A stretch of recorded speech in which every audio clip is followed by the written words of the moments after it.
Waheshimiwa, na tuombe. Ewe Mwenyezi Mungu ambaye kwa hekima na wema wako umeteua nyadhifa za viongozi na mabunge kwa ustawi wa jamii na utawala wa haki wa wanadamu, tukusihi utazame kwa neema nyingi sisi watumishi wako ambao umeridhika kutuita ili tutekeleze shughuli muhimu za jamhuri yetu.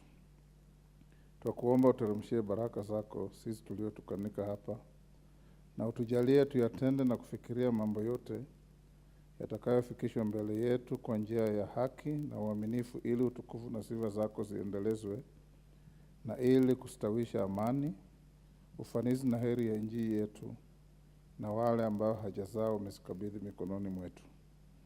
Amen.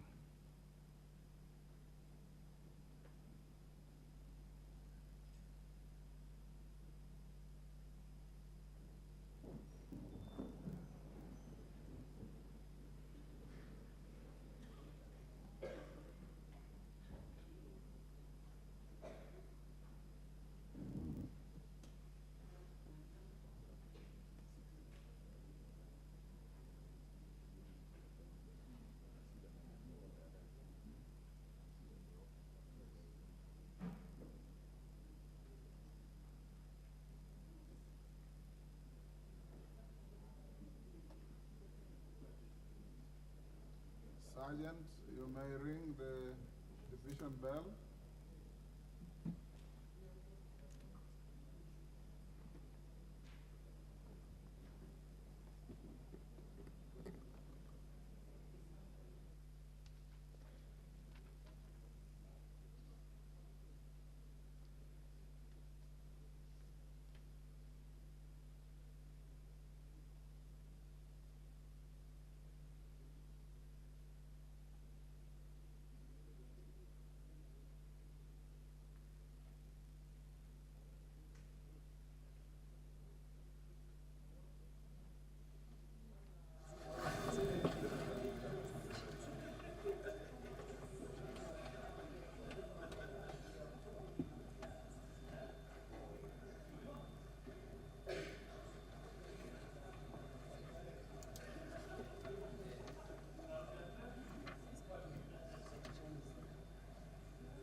Members are on this way.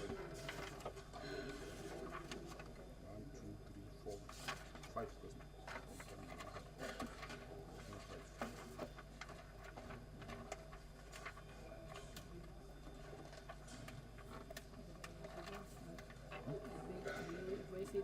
No. It's just from here. I make give notice of the following motion.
then why is it not there was a question of secretariat, Joy, and then the secretariat you, Joy upon military used to categorize. Yes. And then we have the secretary. Yeah, why only is not categorized. If the consider reviewing the criteria and categorize. We understand that.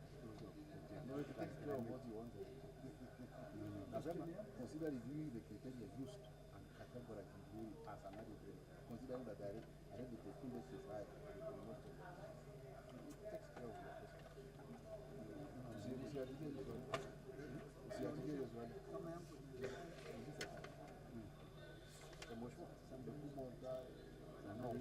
Somebody has been president to some.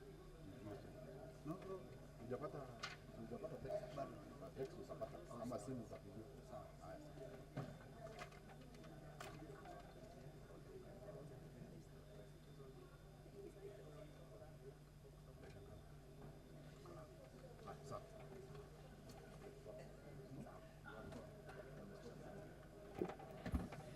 Order, honorable members, we now have quorum to transact business. Clerk. Order number 1, administration of oath. Order number 2, communication from the chair. Order number 3, messages. Order number 4, petitions. Thank you. Honorable members at the bar, take your seats so that I can convey a petition. Take your nearest seat.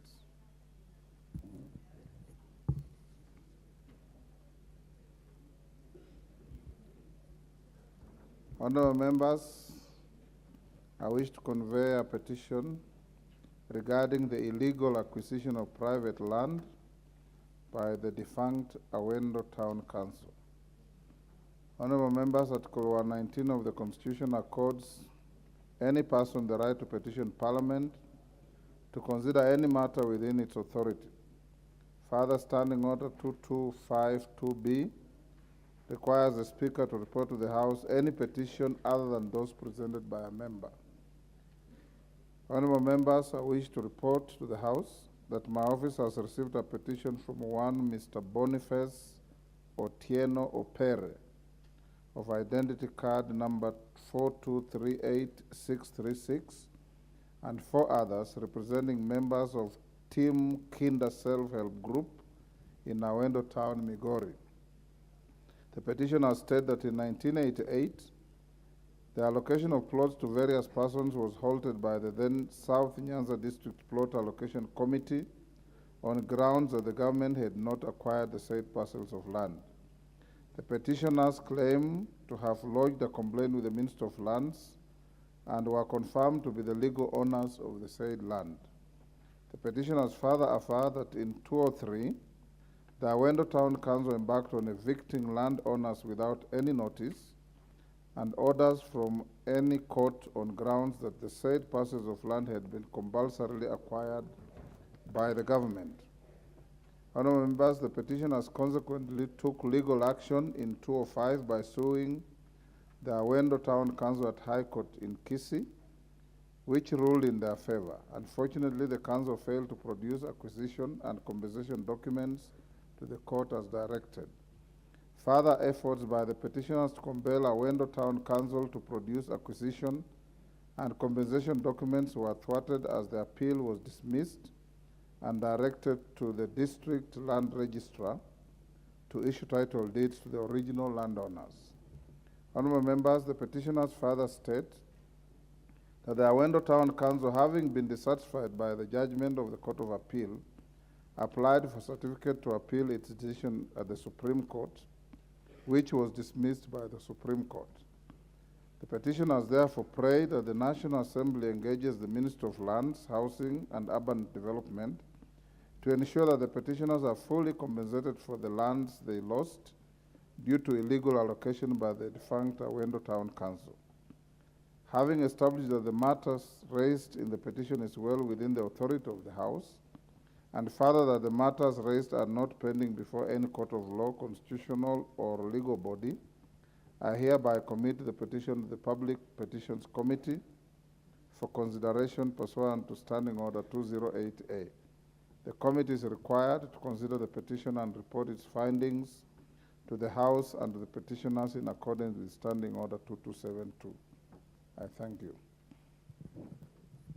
Honorable members, as usual, if there are any interested members to comment on the petition, I give you 30 minutes to do so. Go to intervention. As usual, the screen is full. I don't know if it's about the petition. John Buddy, is it about Mr. Speaker, it may not be relevant to this particular petition. I don't know whether to raise it slightly later. Yes, if it is. I have a point of order on petitions generally. This is on the petition. So my point of order is on petitions generally. Go ahead. Yes. Yeah, Mr. Speaker, thank you for granting me this opportunity. Mr. Speaker, there is a matter that I think is of concern that may require your intervention in terms of giving direction regarding public petitions. Mr. Speaker, I am aware that Standing Order 208 gives the responsibility of public petitions to the Petitions Committee. But Mr. Speaker, I think we need to be clear on the extent to which the public petitions can be dealt with this committee in a way that it doesn't interfere with the functions and responsibilities of other committees. I have a case in point, Mr. Speaker, and this is something that is of public information today, that there was a public petition that came from one Stephen Mtoro regarding the expenditures towards the tail end of the previous regime. Yes. And that matter was actually committed to the Public Petitions Committee. However, Mr. Speaker, my concern is with the reported case of how this matter is being handled. Why do I raise this matter with you, Mr. Speaker? If I look at Standing Order 205 on the functions and responsibility that is assigned to my committee, the committee I chair, that is the Public Accounts Committee. And Mr. Speaker, if you could just allow me to read, on Standing Order 205-2, that the Public Accounts Committee shall be responsible for the examination of the accounts showing the appropriations of the sum voted by the House to meet the public expenditure and of such other accounts laid before the House as the committee may think fit.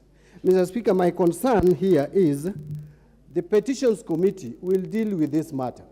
And I can see they have already started interrogating the expenditure, who was liable, who was responsible, how the monies were given out. Now, the Petitions Committee may end up giving a report to this House with recommendations, and then we dispose of it. And then the Office of the Auditor General will audit these expenditures. And once the audit is done, the report is laid on the table of the House and will be seized of by Public Accounts Committee, in which case then we will again be looking at these accounts and summoning witnesses and getting information. And we may end up arriving at a different resolution from what the Petitions Committee. So the questions that I have, Mr. Speaker, are two.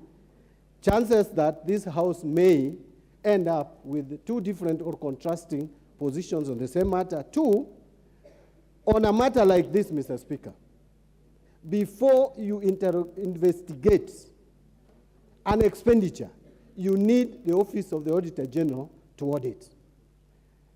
If there is no audit by the Office of the Auditor General, how then do you proceed to investigate a matter? And Mr. Speaker, I'm speaking, I really belabored this point because I know chances are that politics may end up at play. As the chair of Public Accounts Committee, I would be the last person to allow politics to cloud my work and responsibility. But we run the risk of politicizing a very serious matter of public expenditure if we don't follow it methodically by allowing first the Office of the Auditor General to audit these expenditures and then bring a report to the House and hold all those officers who are culpable to account. So, Mr. Speaker, my concerns were those two, that to what extent should the Public Petitions Committee go when it comes to public expenditure, and two, whether we can continue as a House to investigate a matter of public expenditure without the Auditor General being given the first bite at it by auditing it and reporting to us professionally so that this matter is dealt with properly. Because, Mr. Speaker, we are not experts, actually, as members of Parliament. We rely on experts who are who is the Office of the Auditor General. Thank you, Mr. Speaker. Majority on the same points? On the same point raised by the Honorable Badi. Thank you, Honorable Speaker. And I don't want to contribute to the petition. I want to respond to the issue that has been raised by the Honorable John Badi on the processing of petitions. And indeed, the issues he raises are pertinent. But, Honorable Speaker, we must be careful that we are not seen in a way to be curtailing the work of any committee that has already begun business, because all committees of this House, Honorable Speaker, function and work on behalf of the House.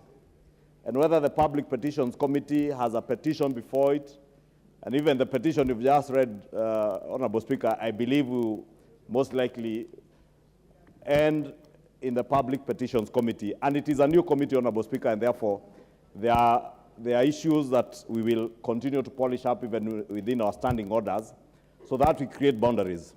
But, Honorable Speaker, the issue raised by Honorable John Badi is already, as he says, out there in the public domain. And we must ask ourselves, Honorable Speaker, when the Public Petitions Committee had that particular petition by the Honorable, well, he's the Honorable Stephen Mutoro, because he's a spirited public advocate on matters to do with consumer welfare, Honorable Speaker. When Stephen Mutoro sent that petition to the House and it was committed to the Public Petitions, that, if I remember well, should have been either at the beginning of December or in November last year. And you remember, Honorable Speaker, the House went on recess soon after, and committees were even yet to be inducted. And it is only in this session of Parliament that committees have now really begun working on petitions and all issues that are before those committees. Therefore, Honorable Speaker, as we speak, the matter was properly before the Public Petitions Committee. But that does not in any way exclude the Public Accounts Committee to considering issues that will be raised by an audit report as at when the Auditor General does his audit of those expenditures. And, Honorable Speaker, it must not also be lost on us that already Stephen Mutoro sought to have a petition to look into expenditures paid out under Article 223 of the Constitution. That matter, Honorable Speaker, last week we did approve the supplementary appropriations bill, which has already been accepted into the Supplementary Appropriations Act. And out of that supplementary appropriations bill, Honorable Speaker, you remember payments to the tune of about 120 billion shillings have indeed been approved by this House. But payments, I think, if I remember, was about 10 or 14 billion, were disapproved by the Budget and Appropriations Committee, and subsequently the House agreed on the disapproval of those payments. And therefore, those naturally, at some point, will end up before the Public Accounts Committee, since they were disapproved. And I know, Honorable Speaker, the events before the Public Petitions Committee yesterday jolted the country. Because, Honorable Speaker, when I stood in my place here about 2 weeks ago, and I said that this country was being looted dry in the run-up to the last election, people thought we were politicking. And, Honorable Speaker, we must not, of course we are politicians, but we must not run scared of dealing with issues that are pertinent to the livelihood of the Kenyan people, Honorable Speaker. Honorable Speaker, it is true that the Public Accounts Committee can and will only consider matters that will be investigated, to be investigated as at when an audit is done by the Office of the Auditor General. But, Honorable Speaker, we know the Office of the Auditor General will carry out their audits at the end of the financial year. These are issues and payments that were made in this financial year. Therefore, if we were to wait until June for the Office of the Auditor General to carry out an audit, or for the Public Accounts Committee to ask the Auditor General to carry out a special audit, because they can also do that, and I am not aware whether the Honorable John Buddy has requested the Office of the Auditor General to carry out a special audit report on these payments. I hear him saying he has, which is good. But by the time the Auditor General concludes his report and now it becomes a matter to be investigated, then, Honorable Speaker, that may take some time.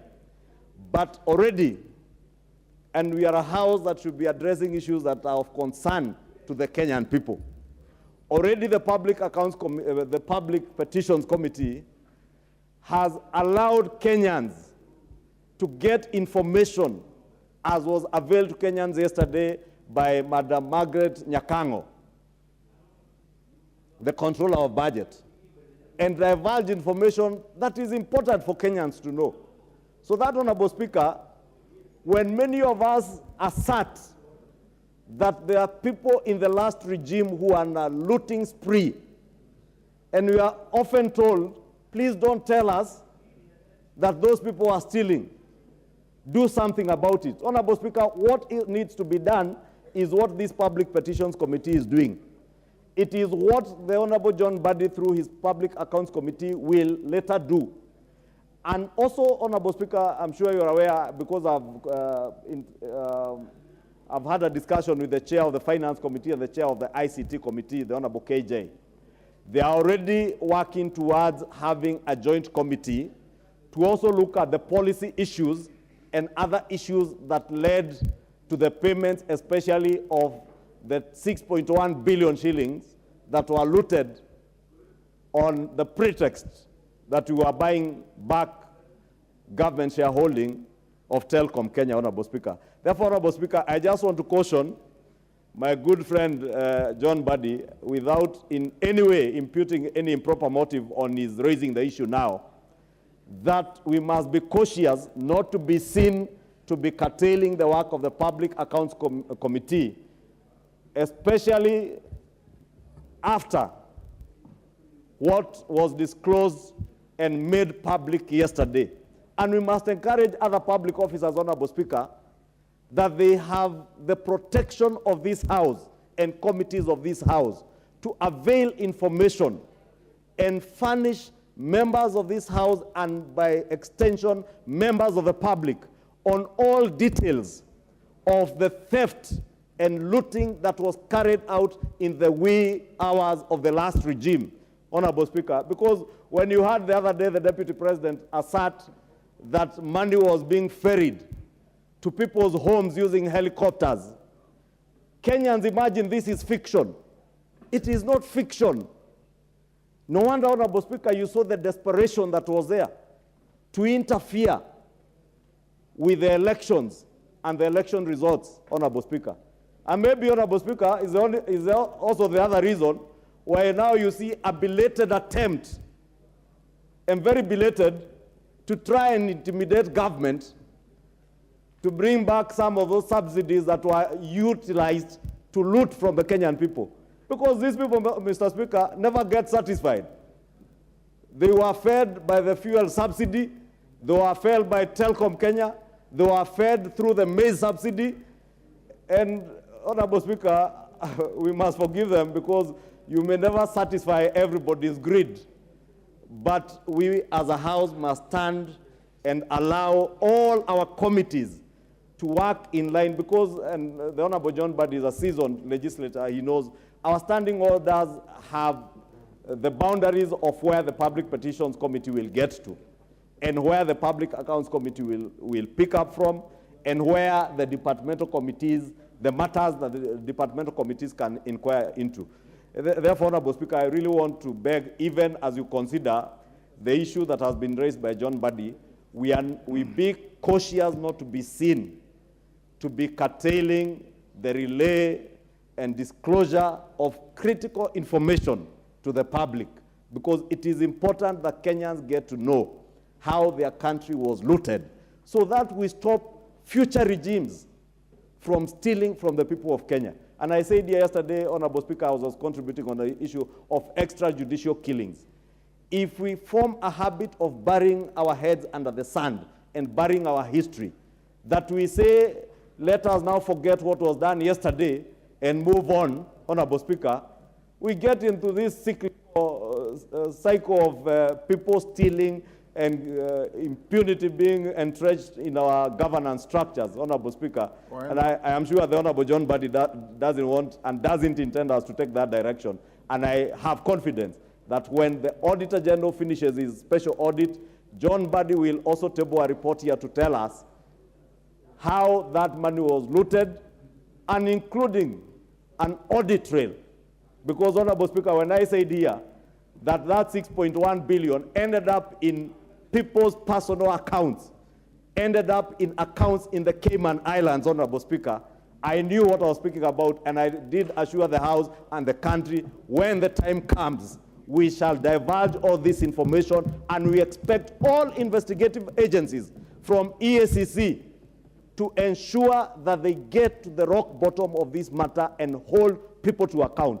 And equally, we expect that none of us as political leaders will now start crying foul that, oh, this and that person is being targeted, oh, we should not be held here, we can only appear at DCI or EACC for 1 hour because we are busy. You cannot be busy now, and you're also busy looting from us only 6 months ago, Honorable Speaker. With that, Honorable Speaker, I beg to submit that we do allow the Public Petitions Committee to carry on with their work in line with our standing orders, allow the Public Accounts Committee, when the time comes to deal with the issues as they should, and the Finance Committee. Should any of these committees befall the tragedy that the Honorable John Buddy is saying, all these members of Parliament, the 349 of us, Honorable Speaker, are very intelligent people. We shall be able to decipher and be able to know which committee has been diligent, which committee has unraveled the truth, and which one has sought to cover up the truth, if that ever comes to be, Honorable Speaker. Therefore, I would beg that we really allow all these committees to carry on with their work in line with our standing orders, Honorable Speaker. Thank you. Yes, Honorable Buddy. Mr. Speaker, let it go on record that I didn't raise this matter to cover up anything, Mr. Speaker. That's how I understood you. Yeah, I want to be very clear. I am not in the business of covering up for anyone, because I'm not privy to any information. Probably the leader of majority does. I also want to clarify that regarding expenditure under Article 223 of the Constitution, as I promised here, we have already asked the Office of the Auditor General to do a special audit for all those expenditures that have been incurred in the this financial year that is ending. I also know that the Auditor General is overwhelmed, but we have asked her specifically to audit that. Finally, Mr. Speaker, I hope when I sought this clarification, it was understood that I'm just wondering, when it comes to public expenditure, Mr. Speaker, to avoid politicizing it, you need to have independent audit. That is what I thought. That once we have independent audit by the Office of the Auditor General, otherwise we may end up just playing to the gallery, playing politics, having some public officers. By the way, any public officer who appears before Parliament will always try to exonerate himself or herself. To be sure that the officers who are appearing before us are telling us the truth, we need proper audit of these funds. Once you have the audit report, now the officers concerned will now address themselves to the audit report. But at the moment, Mr. Speaker, it is all about rumors, in my view, that may be addressed before committee. That was my concern, that are we dealing with a case where an independent body has audited? If not, is it the right way to proceed? If this House, Mr. Speaker, through you, feels that we can go that way, I have no problem. I will have my time to deal with these accounts at the appropriate time. But I was just worried that we are proceeding in a manner that we are like investigating a public expenditure without involving the Office of the Auditor General, which is mandated through our Constitution to be looking at our expenditure and reporting on them. That is my concern, Mr. Speaker. It has nothing to do with interest. I have absolutely no interest. No account outside Kenya. My accounts are only in the cooperative bank. I have another one in KCB and another one in DDB. You can go and check. There is no money, I have never carried anything with a chopper apart from myself, and maybe the luggage. I've never carried money in a chopper. So, Mr. Speaker, that is my point. Thank you, Honorable Badi and Majority Leader. I want comments on the petition on Awendo land.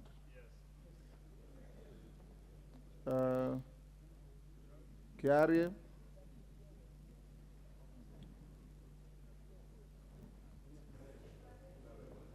The matter between Badi and the Majority Leader is rested there. I'll deal with it.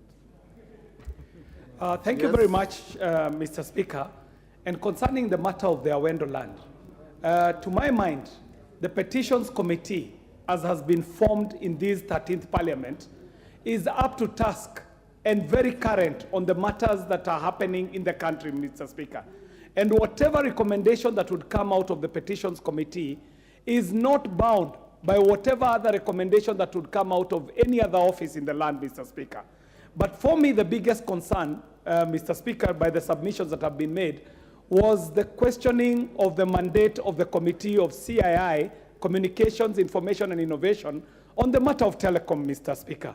And Mr. Speaker, I'd like to bring it to the attention of the House that I, as the chairman of the Communications Committee, have written to you, asking officially. Honorable Kiari. Yes.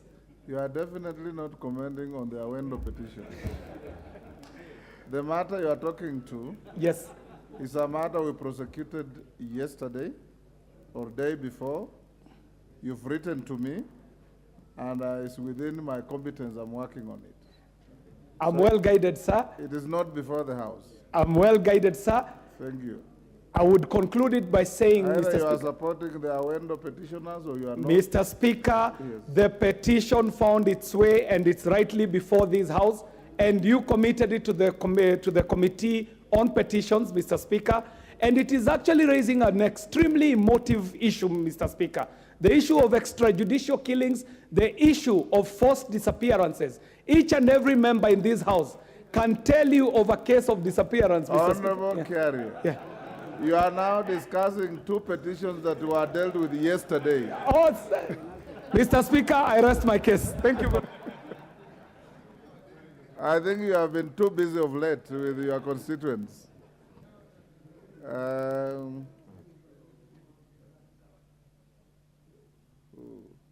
Ambassador Benjamin Langat Ainamoi, on the Awendo petition.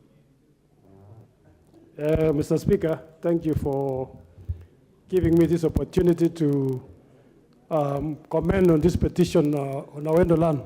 Mr. Speaker, when I listen to the chronology of events, I can see very good Kenyans who have tried their best, Mr. Speaker, to resolve their issue, and all the authorities are failing them, Mr. Speaker. So, Mr. Speaker, I want to write a petitions committee to listen to these Kenyans and actually call the necessary authorities so that this matter is resolved and those Kenyans are settled as per their request. Thank you. The Honorable James Wandai Ugunja. Did you are on the screen? Actually, Honorable Speaker, I didn't intend to comment on this. Then give way to somebody I else. had wanted to say something about the matter that was being canvassed by That Honorable one is closed. John Mbadi, Yes, but I am obliged. thank you. Thanks. The Honorable Kuria Kimani Molo. Not on this one. Not on this one. Yes. Those who wanted to comment on the petition go to intervention, and I see you on intervention. The Honorable Raso Dido. Thank you very much, Honorable Speaker. I wish to comment on the Wendo land. Land in Kenya is either private, public, or community land. And if a private land or community land need to be excisioned for public use, I think the procedure in law is very clear. I think any attempt by a government body or quasi-government body to acquire private land by fiat without following the due process of the law, I believe is illegal. And this House should rise to protect properties of individuals. Because how else will foreigners invest in Kenya if the rights of them owning properties is not protected? For that reason, I support that petition, and I believe the petition committee should do a good job on it so that individual properties are protected. Thank you, Honorable Speaker. Nicole James Seme. Thank you, Mr. Speaker, for giving me the opportunity to comment on this petition. Mr. Speaker, we are all terrestrial animals, which means we live on land. And the land is really the single most important property one can have. And if people's land are taken illegally, they proceed to follow the process until the end, and nothing happens. Mr. Speaker, the system has failed them. I therefore support this petition, but Mr. Speaker, it also raises one issue. We are seeing so many petitions. So what we need to ask ourselves, are our institutions as established serving our people, or we have institutions that don't care about the people follow the process, they get to a place where they should be compensated, and they don't get to compensated. Will it be possible that all issues of this nature will be brought to Parliament? When people come to Parliament so often, it means they have lost confidence in the other system, particularly the judicial system. So, Mr. Speaker, I support this. But what it means, the loss of confidence and the inability of our institutions to protect our people should be noted. Thank you, Mr. Speaker. Thank you, Honorable Nicole Elachi Beatrice Dagoretti, North. Thank you, Mr. Speaker. Mr. Speaker, I also rise to support the petition. Mr. Speaker, when you look at the petition, you realize this is a petition that started even before we went into the new constitution. And therefore, you find that the people of Awendo have searched for answers since 1988. You come to 2003, and now that we don't have anything called Awendo Township Council, I think it is time, and that is why, Mr. Speaker, they find themselves believing that this House can give them justice. And I think it is important for the Committee on Petitions to realize that has been a very long time. There is need we just finalize for them this matter. And more importantly, not just this matter, Mr. Speaker, many people who are going through a lot of challenges because of promulgating into the new constitution and finding themselves wondering, how do they deal now with the Ministry of Lands, and how do you deal even with the judiciary? We know that we have arbitration, but more importantly, even the petitions that we have seen in this House, I am hoping the Committee on Petition will be able now to start bringing us reports, because when you look at the 90 days, I think some of them are now lapsing. and it will just be fair if this House can give any recommendation for any of the petitions that we have received. With those few remarks, Mr. Speaker, I support. Innocent Mugabe, are you on this petition? No.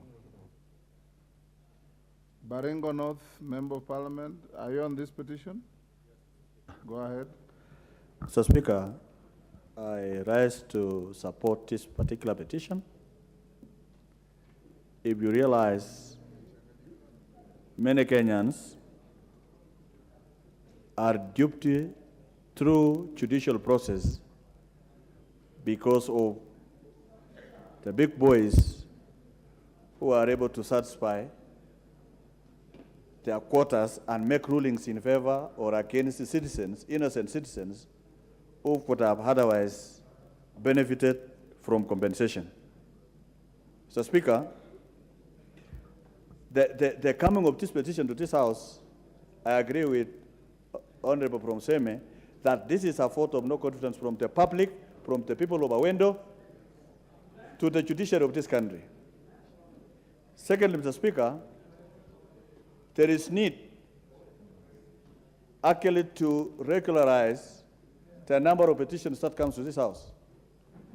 If there is a petition in Kisumu County, the County Assembly of Kisumu should be able to deal with that petition at that place rather than bringing everything to the National Assembly, so that if there are land grabbers in Awendo, then sort out your land grabbers at that particular place, because you know best who are those ones who are actually were able to exchange you. Baringo. So, Speaker, I support that petition. Order. This is the National Assembly of Kenya. And any Kenyan from any part of Kenya has the right to come to this House to prosecute their interests and the interests of people they live with. You are totally out of order.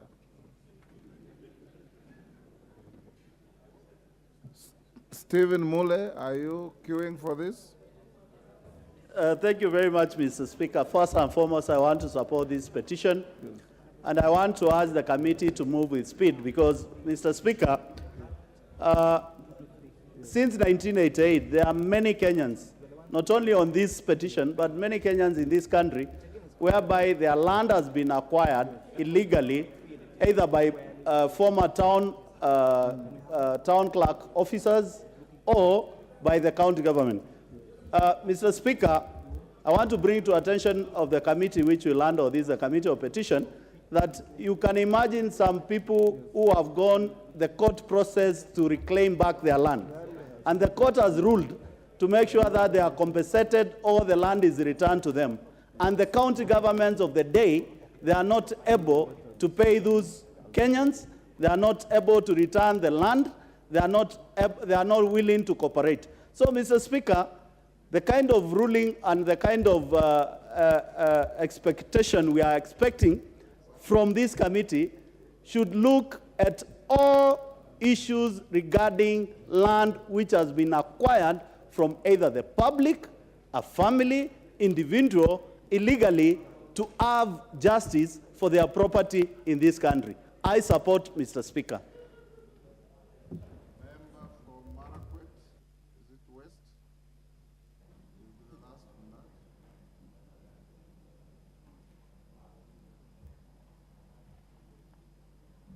Thank you, Mr. Speaker, for giving me an opportunity to comment on this very important petition. Mr. Speaker, the issue raised by the petitioner from Awendo is an issue that is cross-cutting in the entire Republic of Kenya. It represents a random sample of what happened. Mr. Speaker, the local authority, as was established then, allocated several parcels of land to people in county councils. Mr. Speaker, when there was change from the county councils or from the local authorities to county government, there was a lot of problem, a lot of challenges that were not fully addressed by the local authorities. Mr. Speaker, where I come from, Elgeyo Marakwet County, there are so many issues to do with transfer of land from the local authorities to the county governments. Mr. Speaker, I prevail upon the committee that is going to look at this to be able to look at the entire country and be able to see whether they can be able to resolve the issues that individuals had. Mr. Speaker, local authorities in this country had the authority to issue allotment letters. But when the county governments came in, they revoked the allotment letters and left the people who acquired parcels of land under local authorities without those parcels. So, Mr. Speaker, I fully support that this committee on petition looks fully at the petition view of recommending compensation to individuals who are given or who are allotted or who received allotment letters during the county councils or during the local authorities and were subsequently evicted, or their land was forcefully taken over by the county governments as currently constituted. So, Mr. Speaker, I pray that this committee looks at this issue at breadth and length to be able to look at that issue. Mr. Speaker, this committee also on petition should be able to reopen what the transition authority did on matters to do with land by the county councils. Mr. Speaker, so that they can be able to get on the in-depth issues that our people faced, I pray that this committee opens the report of the transition authority with a view of looking at the atrocities faced by the people, especially in losing their land. Thank you, Mr. Speaker. Thank you, Honorable Timothy. That brings to an end that petition. Honorable members, I wish to acknowledge the following. In the Speaker's Gallery, Kikuyu Boys High School, Kikuyu, Kiambu. In the Public Gallery, Star Sheikh Academy, Mavoko, Machakos. ACK Kamutu, Mbere North, Embu. Maryland Community Center, Embakasi East, Nairobi. Bungoma County Assembly Staff, Bungoma. On your behalf and on my behalf, I wish to welcome all the visitors in the House of Parliament. Next order.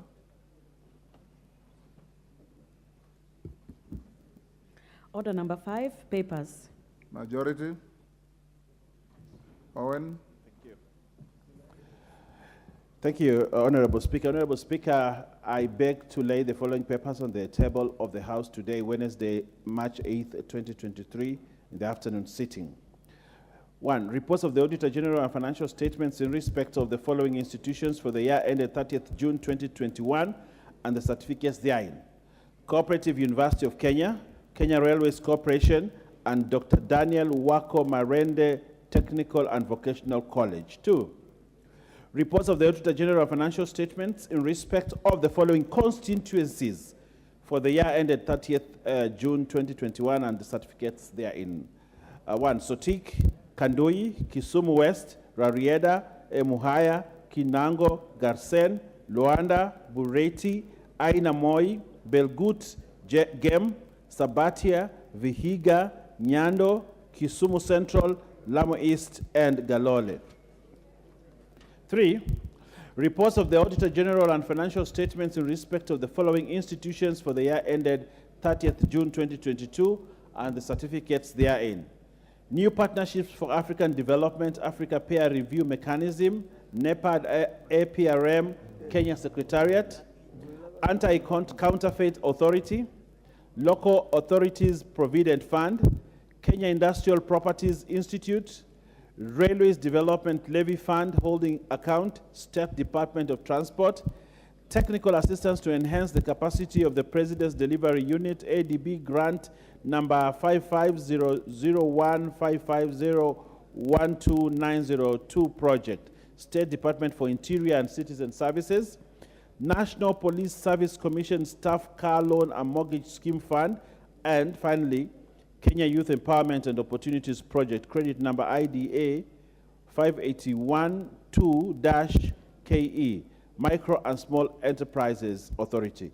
I thank you, Honorable Speaker. Thank you, Owen. Vice Chair, Procedure and House Rules Committee. Deputy Speaker. Give. Honorable Speaker, I beg to lay the following paper on the table of the House today, Wednesday, 8th March 2023, the 6th report of the Procedure and House Rules Committee on amendments to the standing orders. Thank you, Honorable Speaker. Thank you. Next order. Order number 6, notices of motion. David, Speaker.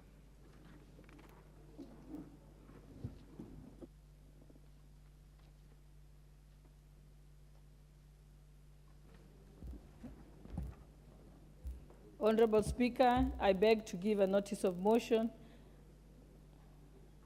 that this House adopts the 6th report of the Procedure and House Rules Committee on amendments to the standing orders laid on the table of this House on Wednesday, 8th March 2023, and pursuant to the provisions of Article 124 and of the Constitution and Standing Order 265. 1. Approves the proposed amendments to the standing orders as contained in Annex 3 of the report. 2. Resolves that the amendments agreed to in the Committee of the Whole House and approved by the House shall take effect on Thursday, 23rd March 2023. And 3. Further resolves that questions pending reply before the committees as at the commencement date shall be disposed of by the respective committees. Thank you, Honorable Speaker. Thank you, David, Speaker. Next order. Order number 7, questions and statements.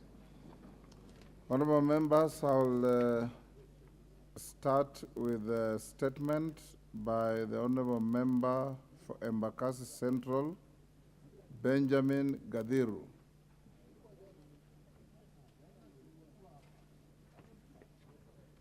Where's the Honorable Member?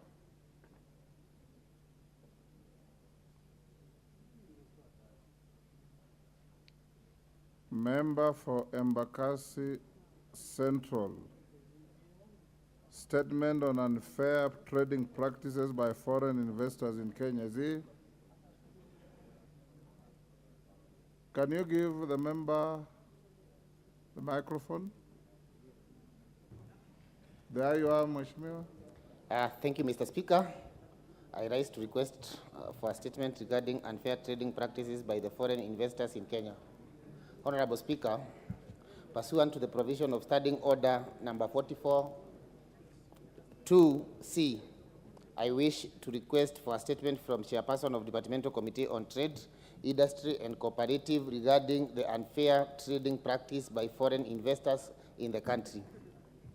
Honorable Speaker, the country has been experiencing an influx of foreign investors in various sectors, including manufacturing, agriculture, among other sectors. While this investment can bring much needed capital and expertise, there have been a concern that such investments, particularly in trade, are also occasioning unfair competition from local business to local businesses, especially micro, small and medium enterprise, MSMEs in Nairobi City and surrounding counties. Of note, foreign traders, like the case of China Square, that recently aroused a hue and cry among the local traders, take advantage of economic scale and advantage access to goods manufactured in their home country, which they retail and even hook locally at prices that are far lower than what local traders can manage due to high costs resulting from import duties and supply chain costs. Honorable Speaker, the impact of the unfair competition and trading practice is significant, and if not checked, local traders stand the risk of operating at a loss or being forced either to exit the market, which will result to loss of jobs, decline in national revenue, and general reversal of the significant gains that we have so far been made growing the economy from the base. Honorable Speaker, It is against this background that I seek a statement from the chairperson of the Departmental Committee on Trade, Industry, and Cooperative on the following. 1. Could the chairperson outline the policies and regulatory mechanisms that guide licensing of foreign investors to operate retail business in the country, and the circumstances under which China Square was cleared to undertake such business in the country?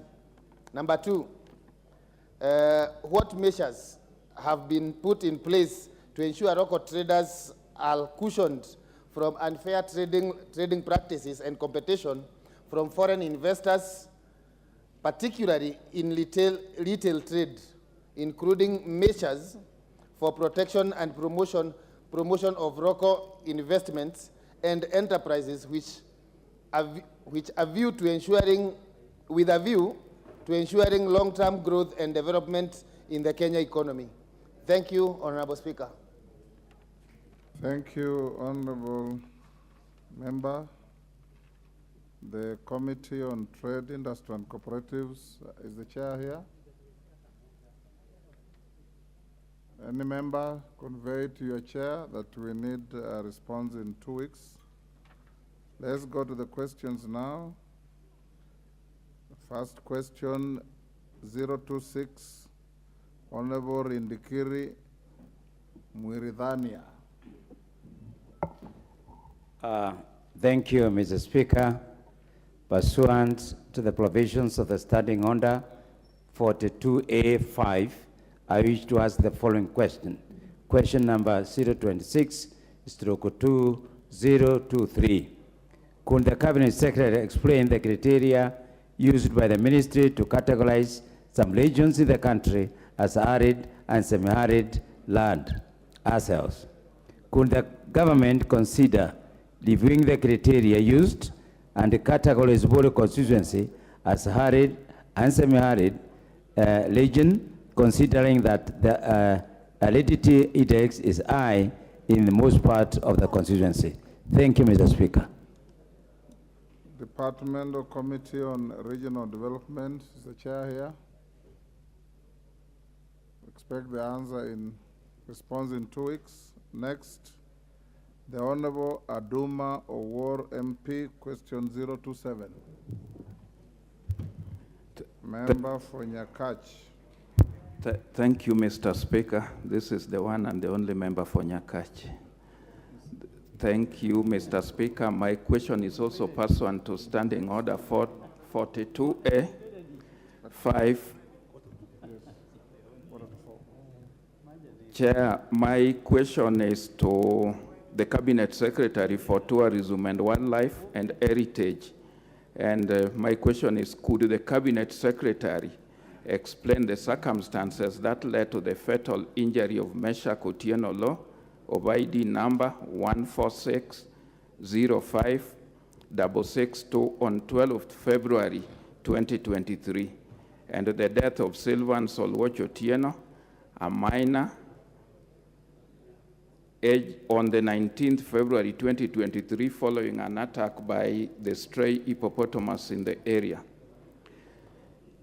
Mr. Speaker, I would want the Cabinet Secretary to state why no actions have been taken to address the above listed cases, which were reported to Sondu Muriu Police Station and also to the Kenya Wildlife Region Office in Kisumu.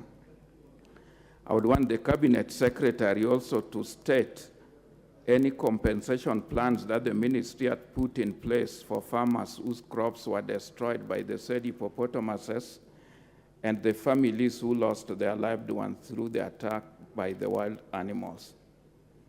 I want the Cabinet Secretary further to outline the immediate measures that the ministry has put in place to curb the incidences of attacks and the destruction of crops by the straying hippopotamuses in the various wards in North Nyakach, in Central Nyakach, and in West Nyakach. Mr. Speaker, it's worth noting that the kid who lost his life was a standard 8 and a candidate pupil, and this hippopotamus was straying into the homes. So I would want to know what has done the compensation measures which are being put in place to compensate our farmers in Gemrai wetland, Wasare wetlands, and in West Nyakach, where this menace has been Thank you, Honourable Member. Thank you. Committee on Tourism and Wildlife, is the chair here?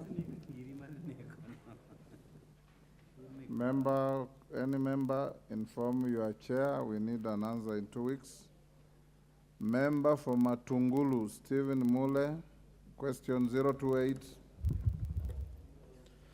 Thank you very much, Mr. Speaker. Pursuant to provision of Standing Order number 42S, sub 5, I want to ask the following question to the Cabinet Secretary, for the National Treasury and Economic Planning. Could the Cabinet Secretary, one, explain the circumstances that have led to the payouts of over $2.8 million in legal fee between the year 2014 and 2020 by the East African Development Bank, of which the Republic of Kenya is a shareholder under the East African Treaty. Two, clarify the term of the tenure of the office of the Director General of the said bank and confirm if the current holder is lawful in office. Three, the state the reasons why the shareholders in the said bank, particularly Kenya, who is one of the main shareholders, which with the largest shares holding within the bank, have not been paid any dividend during the tenure I've stated above from 2014 to 2022 under the tenure of the Director General. Four, the Cabinet Secretary states the measures being taken by the Ministry of National Treasury and Economic Planning to safeguard Kenyan taxpayers' money held at the bank at the headquarters in Uganda. Thank you, Mr. Speaker. Thank you, Honourable Mule. Chair, Departmental Committee on Finance and National Planning.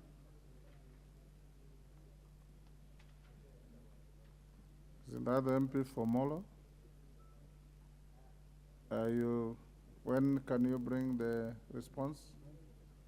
2 weeks, Mr. Speaker. 2 weeks, so be it. Question 029, member for Madare, Honorable Anthony Oluoch.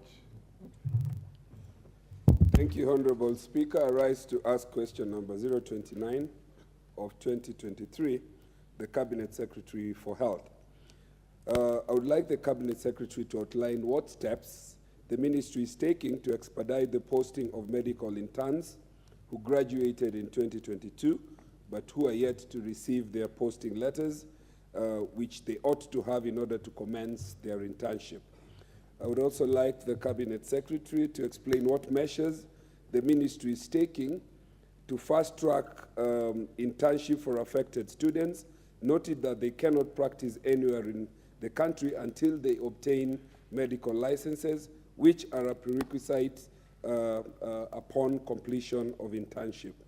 Lastly, I would like the Cabinet Secretary to bring this House up to speed on what steps the ministry is taking to address the general shortage of doctors in the country.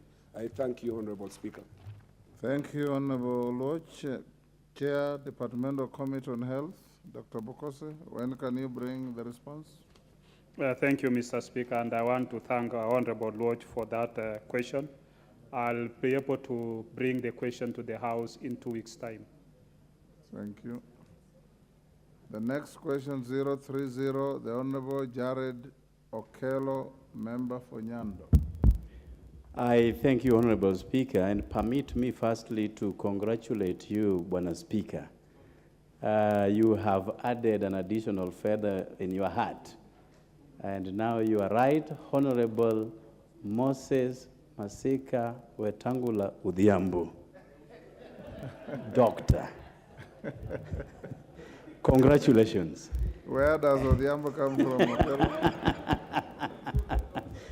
To have a doctor, to have a doctorate, you have to be an Odhiambo? It goes without saying, Honorable Speaker, that we have told people not to throw stones aimlessly past Kericho all the way to Bosia Board. Otherwise, you can hit a professor or a doctor. And going forward, we shall be very careful protecting you within the compound, Honorable Speaker. No stones shall be thrown where you are. Go ahead. Honorable Speaker, my question goes to the Cabinet Secretary for Agriculture and Agriculture and Livestock. Could the Cabinet Secretary explain the interventions that the ministry has instituted to mitigate and end the huge losses suffered by rice farmers in West Kano and Ahero irrigation schemes due to long period of drought and invasion by Quilea birds that consume approximately 20,000 tons of rice in every harvest? And number two, and finally, would the ministry state steps it will be taking to compensate farmers who have experienced major losses through the aforementioned occurrences? And I thank you, Honorable Speaker. Thank you, Jared. Chair, Departmental Committee on Agriculture and Livestock. Mutunga, is he here? Members of the committee inform the chair to bring the answer in 2 weeks. Next order, that's the end of question time and statements.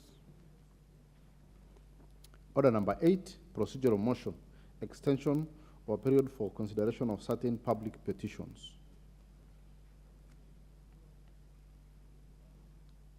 Chairperson, public petitions.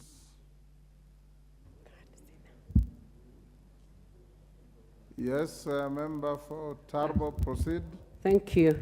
Thank you, Honorable Speaker. Motion for procedural motion, extension of period for consideration of certain public petitions. Honorable Speaker, I beg to move the following motion: that notwithstanding the provisions of Standing Order 2272, Committal of Petitions, this House resolves to extend the period for consideration of the public petitions specified hereunder by the Public Petitions Committee by a further period of 45 days with effect from 8 March 2023. One of the petitions is completion of house units of Kibera residents funded by the World Bank. 2, the gazettement of Hola Irrigation Scheme, land presented by Honorable Said Hiribae, MP. And 3, funds spent by national government contrary to provisions of Article 223 of the Constitution. Honorable Speaker, the petitions were committed to the Public Petitions Committee on 10th and 15th November 2022, pursuant to Standing Order 2272, and the petitions are due for today, 8th March 2023. After taking into consideration the suspension of committee sittings during the long recess by the Honorable Speaker. Honorable Speaker, the committee has since made vital steps in the consideration of the petitions by the petitioners and various stakeholders. However, there are still stakeholders who are yet to present to the committee. However, there are stakeholders who are yet to appear before the committee to respond to petitions as well as to make site visits that were planned. Honorable Speaker, the committee is dedicated and keen on pursuing the matters referred to the committee to finality and to provide relevant responses to the petitioners. Honorable Speaker, it is on this backdrop that the committee is requesting the House to grant more time to enable it to finalize and present comprehensive reports on the petitions. Honorable Speaker, I request Honorable Susan Kiamba to second this motion. Thank you, Honorable Speaker. Very well. Seconder. Honorable Susan Kiamba to second.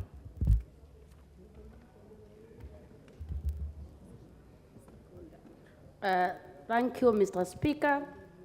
I'm a member of this committee, and I must say, in dealing with each of these petitions, we realized that to understand each petition, we needed to understand the complex realities surrounding each petition. And this required an engagement with a wide range of stakeholders that, of course, required more time, and that actually made it quite challenging for us to really complete the assignment as had already been planned. Secondly, in dealing with petitions, we realized that it's not an issue of linear progression. It's a back and forth exercise that actually saw us sometimes have to go back and meet several stakeholders several times, not mentioning the fact that there are those stakeholders who would not be available at the time we would actually require them. And based on all these realities, Honorable Speaker, I beg to second. Thank you.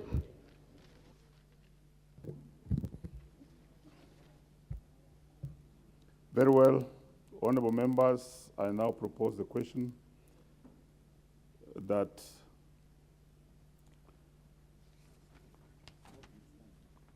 notwithstanding, very well, that notwithstanding the provisions of Standing Order 2272, Committal of Petitions, this House resolves to extend the period for consideration of the public petitions specified hereunder by the Public Petitions Committee by a further period of 45 days with effect from 8th March 2023. 1. Completion of house units for Kibera residents funded by the World Bank. 2. The gazettement of whole irrigation scheme land presented by the Horn Side Hirimbai MP. And 3. Funds spent by the national government contrary to provisions of Article 223 of the Constitution.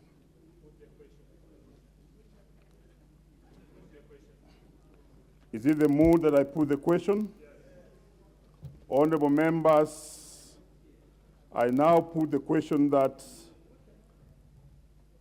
notwithstanding the provisions of Standing Order 2272, Committal of Petitions, this House resolves to extend the period for consideration of the public petition specified hereunder by the Public Petitions Committee by a further period of 45 days with effect from 8th March 2023. 1. Completion of house units for Kibera residents funded by the World Bank. 2. The gazettement of the whole irrigation scheme land presented by the Horn Side Hirimbai MP. And thirdly, funds spent by the national government contrary to provisions of Article 223 of the Constitution. Will as many as of that opinion say aye? Aye. Will as many as of contrary opinion say nay? The ayes have it.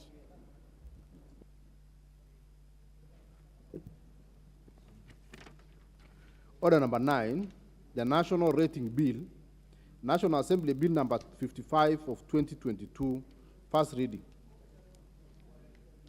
A bill for an act of parliament to provide a comprehensive framework for imposition of rates on land and buildings by county governments, to provide for then valuation of rateable property, to provide for the appointment and powers of valuers, to provide for the establishment powers and functions of the National Rating Tribunal, and for connected purposes. Order number 10, special motion. Consideration of a nominee for appointment as the Deputy Governor of the Central Bank of Kenya.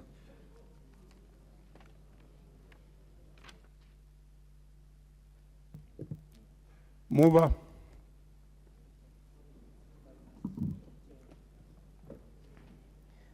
Thank you, Honorable Speaker. I beg to move that this House adopts the report of the Joint Committee on National Assembly and Senate and approves the nomination of Dr. Susan Jemtai Koech as a Deputy Governor, Central Bank. Honorable Speaker, the motion. Please read the motion as it is in the order paper. Give him the order paper.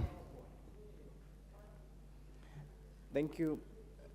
Thank you, Mr. Speaker, as unguided.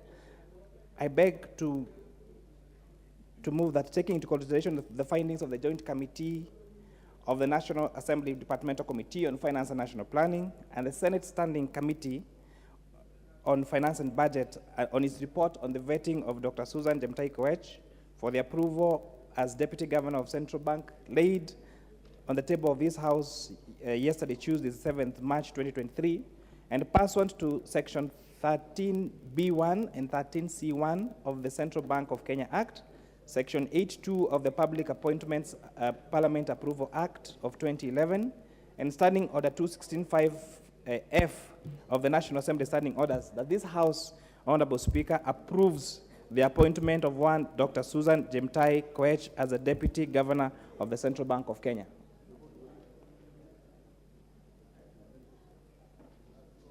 Proceed to move.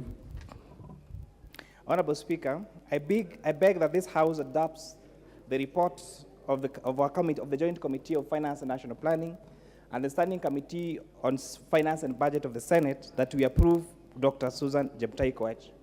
Honorable Speaker, during this day, great day that we celebrate International Women's Day, when I imagine, Mr. Speaker, a gender equal world, when I imagine a world free of bias, stereotypes, and discrimination, when I imagine a world that's diverse, equitable, and inclusive, when I imagine a world where difference is valued and celebrated, then this House today will go in the books of history as having contributed to putting women in leadership and putting influential, qualified, competent women at where it matters, the decision-making table, Mr. Speaker.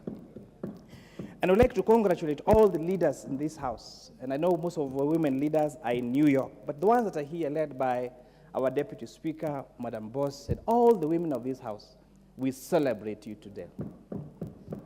All the women of this country that are captains in their respective fields, whether it is banking, whether it is finance, whether it is construction, whether it is political leadership, whether it's in academia, we celebrate you today. We celebrate all our women that are hardly celebrated at home, who make sure that our meals are cooked, our clothes are pressed, our diaries are diarized, our beds are made, our places are clean. We celebrate you today, our great women of this country. Honorable Speaker, Article 231(1) of the Constitution establishes the Central Bank of Kenya, whose mandate is as follows: to formulate monetary policy, to promote price stability, to issue currency, and to oversight financial sector, and perform other functions as may be conferred by an act of Parliament. Section 13B1 of the Central Bank Act, Cap 491, Honorable Speaker, establishes the office of the Deputy Governor, who shall be appointed by the President through a transparent, competent process and with the approval of Parliament. The Deputy Governors, Mr. Speaker, shall perform such functions as a governor may assign them. Honorable Speaker, having received a message from His Excellency the President on the nomination of Dr. Susan Jemtai Koech for the position of Deputy Governor of Central Bank, the Speaker of the Senate and the Speaker of the National Assembly on Tuesday, 14th of February, 2023, and on Wednesday, 15th of February, 2023, respectively, issued a communication and directed that the approval hearing for the nominee for appointment to the position of Deputy Governor of the Central Bank of Kenya be conducted jointly by the relevant committees of the House of Parliament as required by the Central Bank Act, Cap 491 of the laws of Kenya. Honorable Speaker, the name of the nominee and her curriculum vitae was referred to the Departmental Committee on Finance and National Planning. The committee held preliminary joint sittings on Tuesday, 28th of February 2023, to prepare for the approval hearing and consider the memoranda received by the public. Honorable Speaker, the vetting of the nominee of the joint committee complied with the constitutional and legal requirements and established procedures for the hearing. The committees adhere to the provisions 118 of the Constitution on public participation and openness in carrying out the approval process. Notification inviting the public was submitted that were placed on mainstream media on Saturday, 18th of February, as required by Section 6(4) of the Public Appointments Parliamentary Approval Act of 2011. Honorable Speaker, we did our joint hearing on Tuesday, the 20th of February. The hearings, in conclusion, Mr. Speaker, the hearing was guided by the provision of the Constitution, of the Central Bank of Kenya, the Public Appointments Parliamentary Approval Act of 2011, and the standing orders of the respective houses. Honorable Speaker, the committees made observations based on the constitutional legal requirements, as well as submissions of the nominee during the approval hearing. Further, Mr. Speaker, the committees were seized of the provisions of Article 231 of the Constitution, and together with Section 13B and 13C of the Central Bank of Kenya, Cap 491. Honorable Speaker, pursuant to Section 13B of the Central Bank Act, the Public Service Commission invited applications from suitably qualified persons for the position of the Deputy Governor Central Bank. The advertisement was published in the print media and the Commission's website on the 1st of November 2022, 9th November 2022. The application period closed on the 21st of November 2022 with a total of 79 persons submitting their applications desirous to become the next Deputy Governor of the Central Bank of Kenya. And Mr. Speaker, I've annexed that report and can be accessed by honorable members. Honorable Speaker, the committee considered the nominees' academic qualifications, employment record, and work experience, membership to relevant professional associations, public service, political activities and affiliations, potential conflict of interest, suitability for the position, tax compliance, integrity, and other thematic areas as relevant to that are required for one to be Deputy Governor of Central Bank. The nominee, Honorable Speaker, is a Kenyan citizen, does not hold dual citizenship. She was born on the 22nd of March 1993 in Marakwet West constituency in Elgeyo Marakwet County. The nominee, Honorable Speaker, holds a doctorate in business management from Moi University, having graduated in 2015. She is also a holder of a master's degree of Masters of Business Administration in Strategic Management and a Bachelor of Business Management, Human Resource Management from Moi University. Dr. Susan, Honorable Speaker, also holds a diploma in banking. The nominee, Honorable Speaker, has worked as a Principal Secretary to the State Department of Wildlife between 2018 and 2019. She was also the Principal Secretary for the State Department of East African Community and also acted as a Principal Secretary for the State Department for Regional Development. Prior to joining public service, Dr. Susan served in the banking sector, rising from the level of just an entry point level at Kenya Commercial Bank, all the way to becoming the regional manager for Kenya Commercial Bank, Mr. Speaker. The nominee informed the committee that she has held other leadership positions, including being the Vice Chairperson of Kenya Institute of Bankers, being the Vice Chair of Elgeyo Marakwet County Service Board, being involved in Training and Development Committee of Kenya Commercial Bank. He's a member of Kenya Institute of Bankers. He's a member of Kenya Institute of Management. She's also a part-time lecturer at Mount Kenya University, BAM Chairperson. She has served as a BM Chairperson at St. Peter's Kapkata Secondary School, as a patron of Suruet Cooperative Society, and as a BOM Chair of St. Francis Girls School, Suwero. Honorable Speaker, the nominee has extensive experience in banking. And Honorable Speaker, I'm very happy that the nominee we have here brings rich experience, having been a banker herself. That before joining government, she served in banking sector, and therefore, serving now as a Deputy Governor, if this House approves her, will give her a unique skill set, having actually worked in the banking sector before.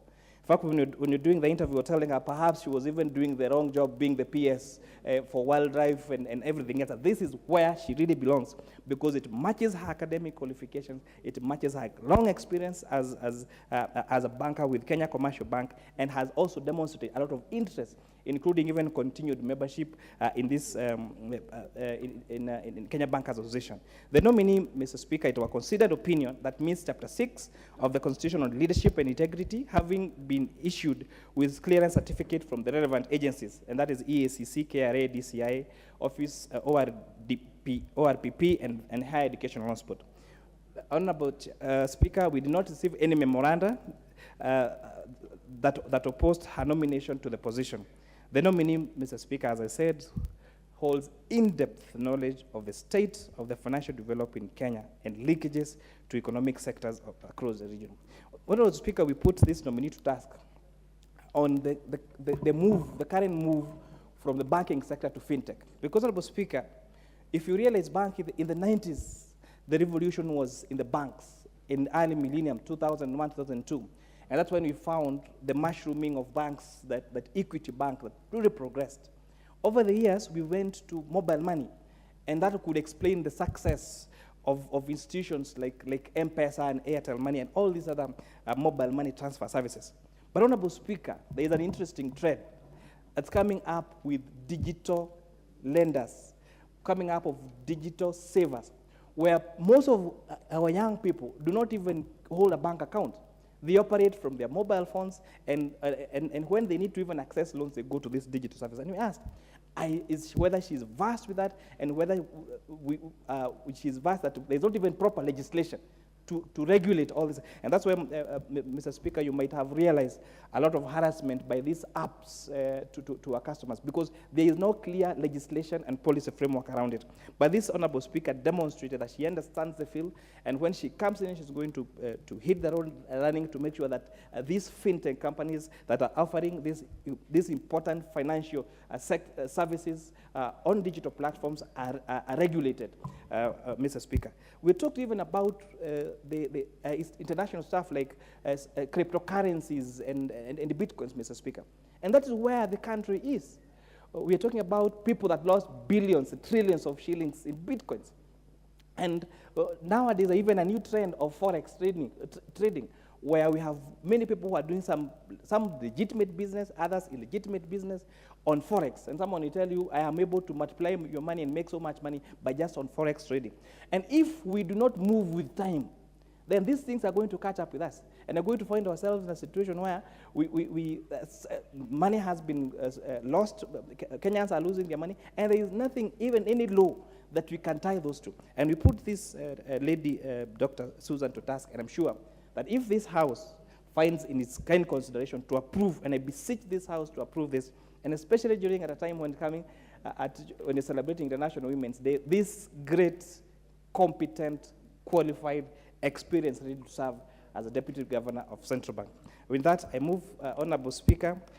With that, Honorable Speaker, I beg to move, and I'll ask the Honorable Vice Chair, the Ambassador Benjamin Lagat, MP Ainamoi, to second. Thank you, Mr. Speaker. I rise to second this motion. Mr. Speaker, I think the chair has done a good job. He has raised all the points that we had as a committee. Mr. Speaker, the approval at the committee level was unanimous, Mr. Speaker, both at the Senate and at the National Assembly, Mr. Speaker. And so, simply when we look at the CV of Dr. Susan, I think it is clear that she's the most qualified lady to hold that position of the Deputy Governor of the Central Bank. As the chair said, she holds a PhD in Business Administration, a bachelor's degree, Mr. Speaker, and a diploma in banking, Mr. Speaker.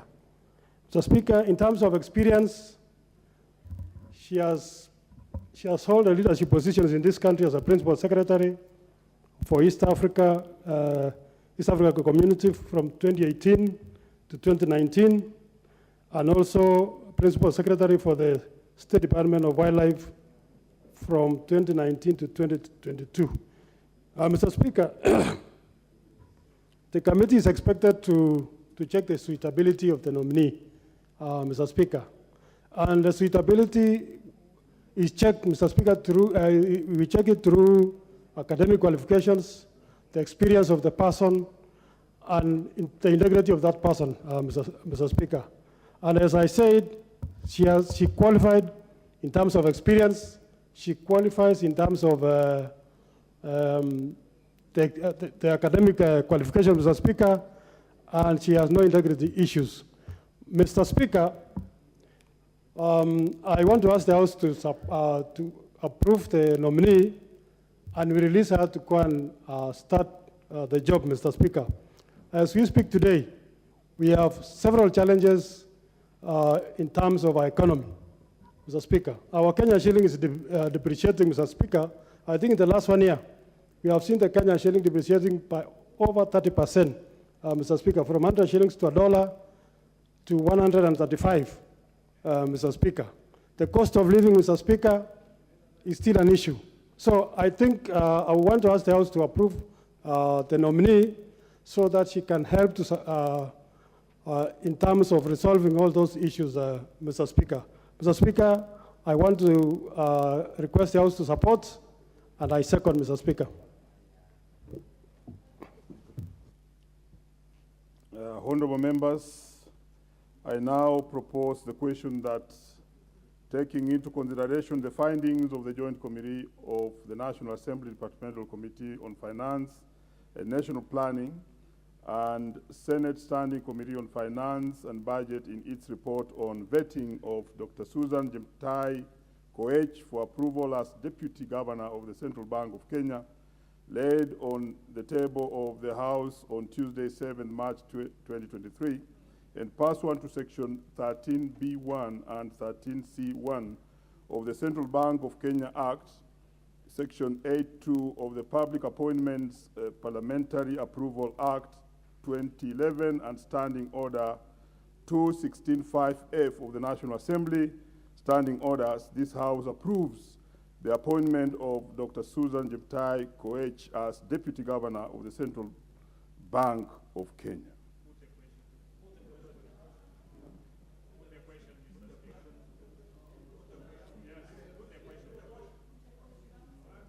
Very well. Is it the mood in the House that I put the question? Yes. Honorable members, I now put the question that, taking into consideration the findings of the Joint Committee of the National Assembly Departmental Committee of Finance and National Planning and Senate Standing Committee of Finance and Budget in its report on vetting of Dr. Susan Jeptai Koech for approval as Deputy Governor of Central Bank of Kenya, laid on the table of the House on Tuesday, 7 March 2023, and pursuant to Section 13B1 and 13C1 of the Central Bank of Kenya Act, Section 8.2 of the Public Appointments Parliamentary Approval Act 2011 and Standing Orders 216.5F of the National Assembly Standing Orders, this House approves the appointment of Dr. Susan Jeptai Koech as Deputy Governor of the Central Bank of Kenya. Will as many as of that opinion say aye? Aye. Will as many as are of a contrary opinion say nay? The ayes have it.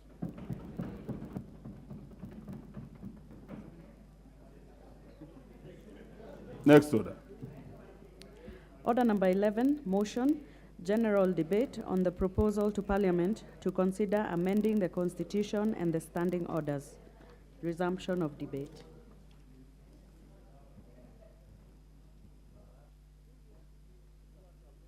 Yes.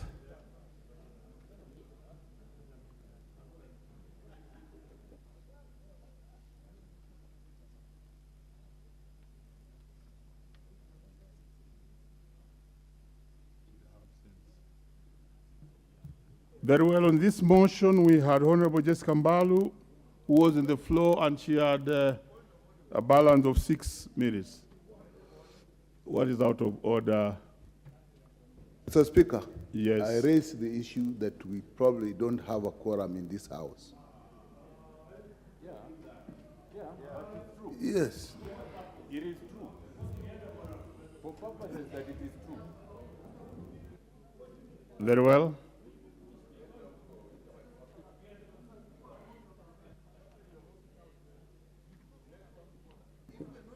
Sergeant at Arms, ring the bell. Sergeant at Arms to ring the bell for 10 minutes. And meanwhile, no member should leave the House.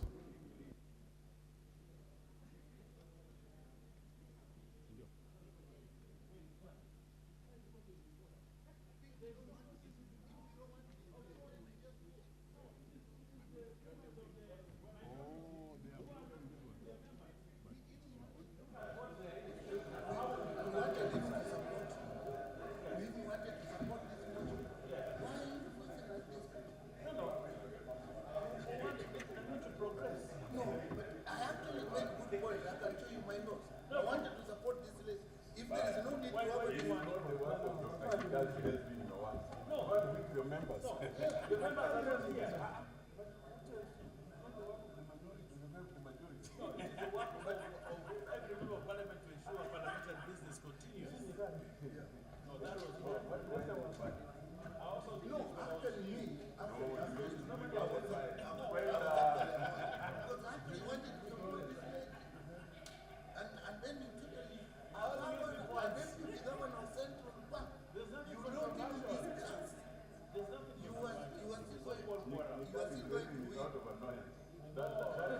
The question.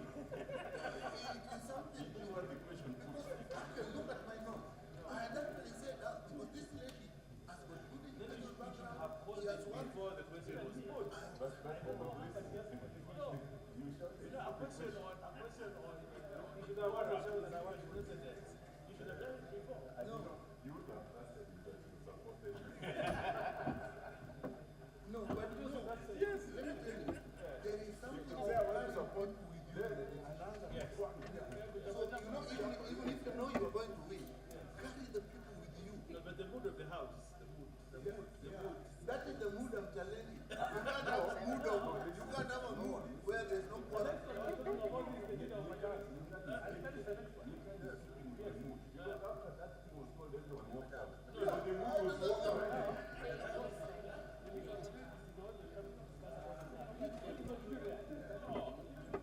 No, actually, let me tell you my notes. Even me, when I used to, in the fifth parliament. But now the business was the one on the constitution. But there's nothing to frustrate.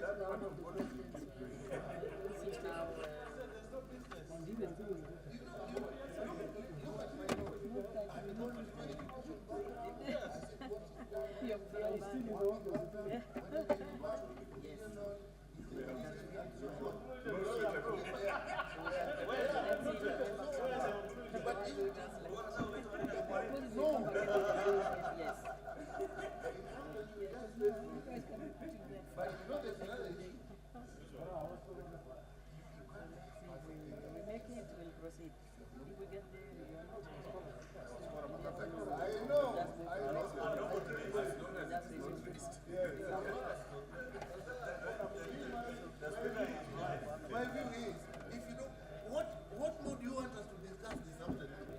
If you don't, want to discuss, I don't want us to about the leader of majority.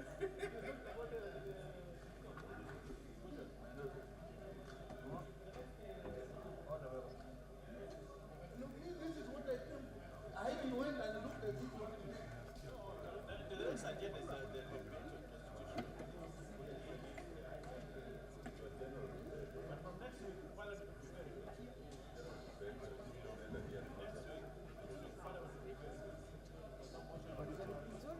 I want to establish whether my card is working. Like now, am I logged in? Yes, you are logged in.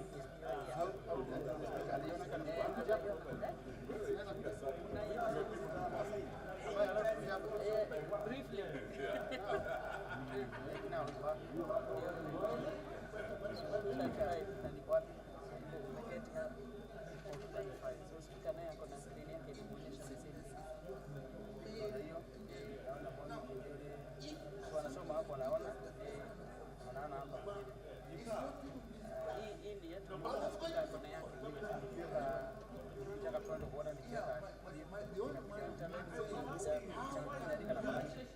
Inaandika kiti but inaonyesha hapa purple. So wanajua ikikuja intervention it's going to go down. Wanaiona speaker kuna kama hivi. Yake hata ni kubwa kidogo. But now, if it is said, then what is the house wakiona hapa moja vizuri, if it is not clarified, so already you are in the queue. Yes.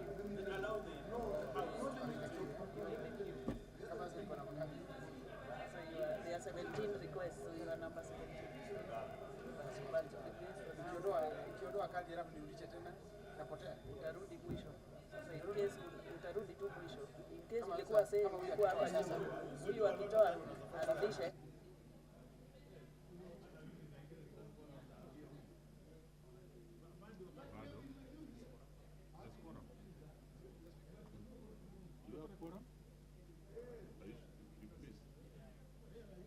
Very well. Honorable members, we may proceed. We have quorum.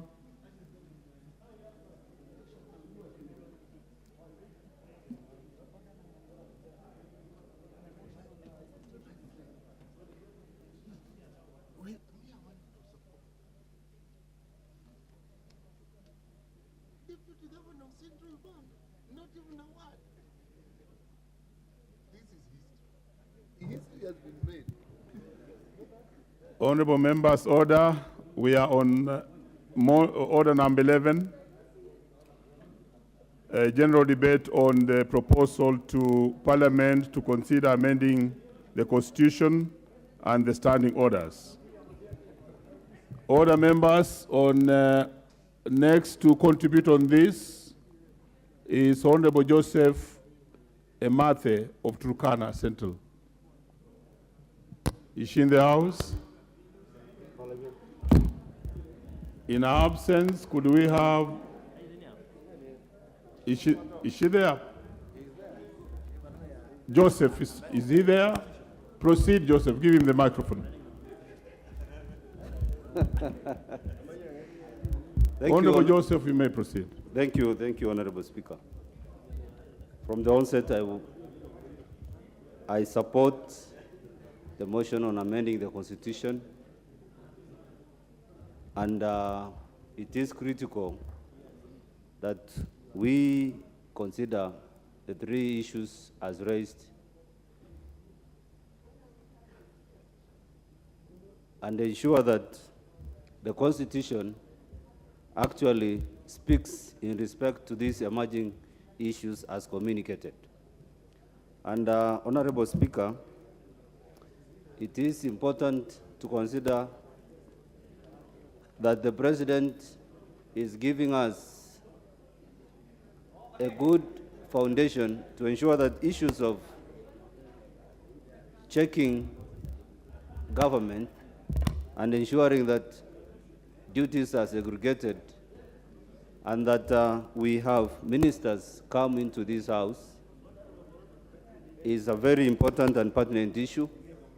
I sit in the Committee on Procedures and House Rules, and I want to thank that committee because soon we'll be having ministers joining us during the question time. Number two, the gender issue needs to be considered as provisioned, and I am one of the persons that is in support, and considering that today is the World International Women's Day, I want to support that consideration, knowing that, Honorable Speaker, it is important to practice it even as we celebrate the Women's Day, the Women's International Day today. Thank you, Honorable Speaker. That's what I wanted to mention. Honorable Millie, on a point of order. The House. Mr. Speaker, we have been discussing this issue that is ongoing on the floor for a long, long time. And we all know that it is headed nowhere. We are actually like conversing. And Parliament is a very serious house where we are not supposed to converse. You either have a bill or you have a motion that is passed that has an end. This has no end game. We are like women conversing in a market. So when are we having serious house business? We want bills that Kenyans, instead of amorphous issues, which are not motions, they are not bills, they are, I don't know what they are. It's like a jelly. Neither here nor there, Mr. Speaker. So can the House leadership, I know Ichungwa was a very effective chairman of budget. I don't know if he was given the wrong docket, because since he became a majority leader, he's just bringing us amorphous things. I even have a bill which you can bring here, family reproductive health care bill, which is already matured. You can bring it and we discuss serious issues affecting reproductive issues so that we don't have a senator going to the other house with stained panties. Let us discuss issues that we can move forward. Some of us are very serious and want to move forward.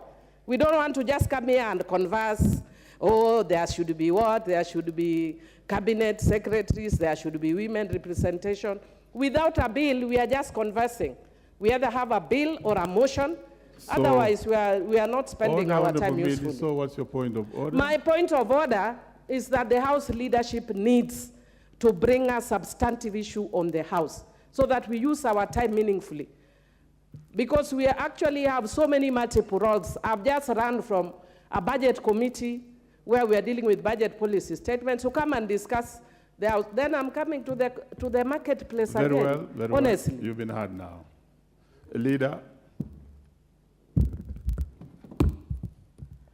Thank you, Honorable Speaker, and I hear what the Honorable Millie is saying, and she has every justification to say whatever she is saying, and her views are well noted, more so by the House Business Committee. But Millie is not a first-time member of Parliament. If anything, now she qualifies to be the grandmother of this House. And she's actually our grandmother in the House. And she knows it is a House Business Committee that schedules business to be transacted in the House, not the leader of majority. I'm sure she knows that. But I know since she just wanted my attention, I've given her that attention. And she also knows the important business she's doing in the Budget and Appropriations Committee is the next very important business that will be on the floor of this House. She knows we processed the appropriations bill last week, and she was not there, and she's a member of the House, of the Budget and Appropriations Committee. She has just walked in, as usual, she walks in at around 4:30 or 5. Maybe the first thing Honorable Millie should know is that the House rises or sits from 2:30 p.m. and there has been a lot of good business. And I want to assure you, Honorable Millie, the ratings bill, which was here for the first reading, you can start acquainting yourself with the ratings bill. Is already before the House. The other private members' bills, I would encourage you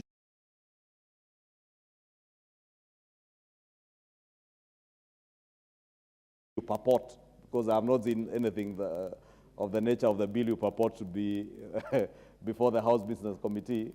Maybe you can follow up with a bill track and get to know where your bill is. But also encourage members, like Honorable Millie, to follow up on their bills, individual members' bills. But in terms of government bills, they are well in line. Those that have been passed by Cabinet will be lined before the House Business Committee for consideration and scheduling for business. And of course, as usual, tomorrow, Thursday, at 2:48 p.m., Honorable Millie, please note the time, 2:48 p.m., when the House rises at 2:30, I will be giving the business that is listed for the next week. But you should also not belittle the work that is before the House now in terms of the motion on general debate on constitutional amendments. Part of what the Deputy Speaker tabled this afternoon while you are away, and I know your ultimatum with your party leader was ending today, probably that is what you are working on. But while you are away, the standing orders report by the House Procedures Committee was tabled and is scheduled hopefully for debate tomorrow afternoon. It is good that you be there because I'm sure at one point you have worked in the House Procedures Committee, and it will be good to hear your contribution to that. Otherwise, there is a lot of business lined up, and just to encourage you to be appearing in the House in good time, not at 5 p.m. when everybody is about to leave. But I was saying, Honorable Millie, is don't belittle the contributions. I know there are about 100 members plus, Mr. Speaker, who have contributed to this general debate on constitutional amendments. And this debate is not for nothing. It will inform what will come eventually into the constitutional amendment bills on the 2/3 gender rule that I know is very dear to the Honorable Millie Odhiambo, on the creation of the office of an official leader of opposition, and on the creation, anchoring our NGCDF, Senators Oversight Fund, and GAF in our Constitution. Therefore, it's only fair that you allow those, and I know you may or you may not have contributed, allow the members who are here who may not have contributed to that general debate to contribute so that they enrich what will eventually get into the bill. Therefore, it should not be seen like that bill, that particular motion is superfluous or wasting the House's time. it forms part of what will inform what eventually gets into the bill. Thank you. Very well. I think that matter is settled, and there are members who want to speak on this particular motion. Next, we shall have the member for Butula, Joseph Oyula. I know there are many members who have not spoken on this, and they want a chance to speak on it. So let's allow them to also speak on this matter, even if you have spoken on it. Honorable Oyula, you may proceed. Thank you, Mr. Speaker. Mr. Speaker, may I take this opportunity to congratulate our women in Kenya for this International Women's Day, and particularly the women of Butula who supported me to be here. Mr. Speaker, my contribution to the current motion, I support it as far as it does not touch on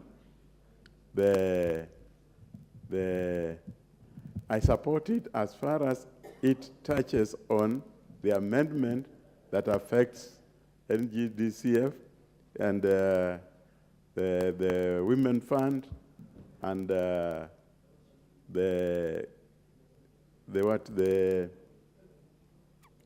other fund for the Senate. But the other areas, Mr. Speaker, I would not support at the moment. I only support that areas that touch on CDF. Mr. Speaker, as you know, CDF is one of the funds that has developed this country, and therefore it is important that it is put in a way that there will be no more threats of coming from anywhere about the removal of CDF or disbandment of disbanding CDF. Mr. Speaker, I wouldn't have much to say because I had already talked about it earlier, and I think I only support those areas of CDF, Women Fund, and Senate Fund.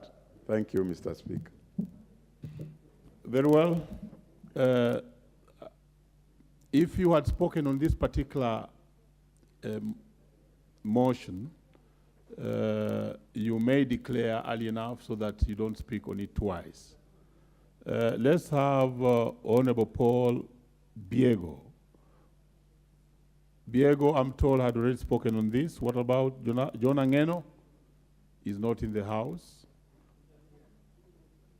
Oh, yes. Can I see the Honorable for Kibera? Honorable Borrero. Thank you, Mr. Speaker. I rise to speak on this motion, and before I do so, just as my colleagues have said, today is the World Women's Day. I really want to wish all the women good luck on this day. Now, this motion touches on various aspects of constitutional change. You realize that it is going to be a piecemeal change on the Constitution. Now, some of the areas that will require change might need us to take this to a referendum. And it must be consistent to the requirement of our laws. Now, we have the NGCDF in this motion. Now, when we look at when we started this on NGCDF, we have had court cases saying that it is not legally constituted. And therefore, it gives us time to look at it again and ensure as parliamentarians that we put this in our constitution so that in the future, this is one of the funds that has helped the Kenyans people all over the country. When you go to our constituencies, you realize that NGCDF has done a lot more than any other fund that has been allocated. And therefore, it will be good for us as members of this House to ensure that we anchor this in our constitution, that our future generation will enjoy the efforts that we put. Now, this will also go to the oversight money that is. However, you will realize that it has been lumped on the constitutional change of the office of the opposition. Our country at the moment, we have a system that is not parliamentarian. So we are going to mix our system when we say that we want cabinet ministers to come and answer questions within parliament. Is it a parliamentary system or is it a presidential system? In a presidential system, we have the leader of majority and we have the leader of minority. We have to relook at it and see whether we are still going to maintain our presidential system or we are going to have a hybrid of presidential and parliamentary system. So before we pass this motion, we must be very, very sure where our country is going. Are we going to have a hybrid system? Or are we really not going to have a presidential system, which is in our constitution of 2010? When we are creating the position, the room for leader of opposition, it must be very, very definite, because in the 2010 constitution, there is a requirement that this will have to go for a referendum. However, I take this chance to support that the NGCDF should be anchored within our constitution, the NGAV, and also the oversight money for the Senate should also be anchored within our constitution. Otherwise, I support those areas. Thank you, Mr. Speaker. Thank you. Honorable William Kamket.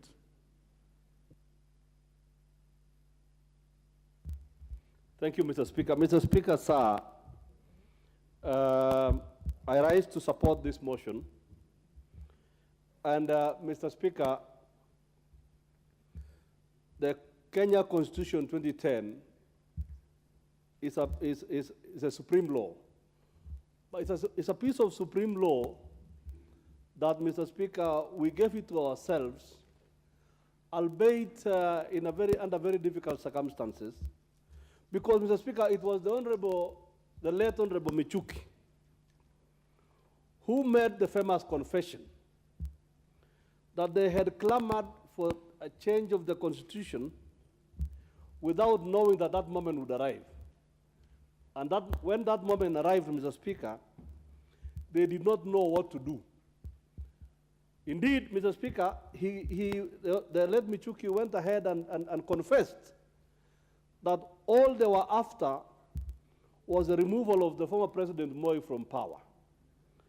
And they disguised their intentions in constitutional amendment proposals.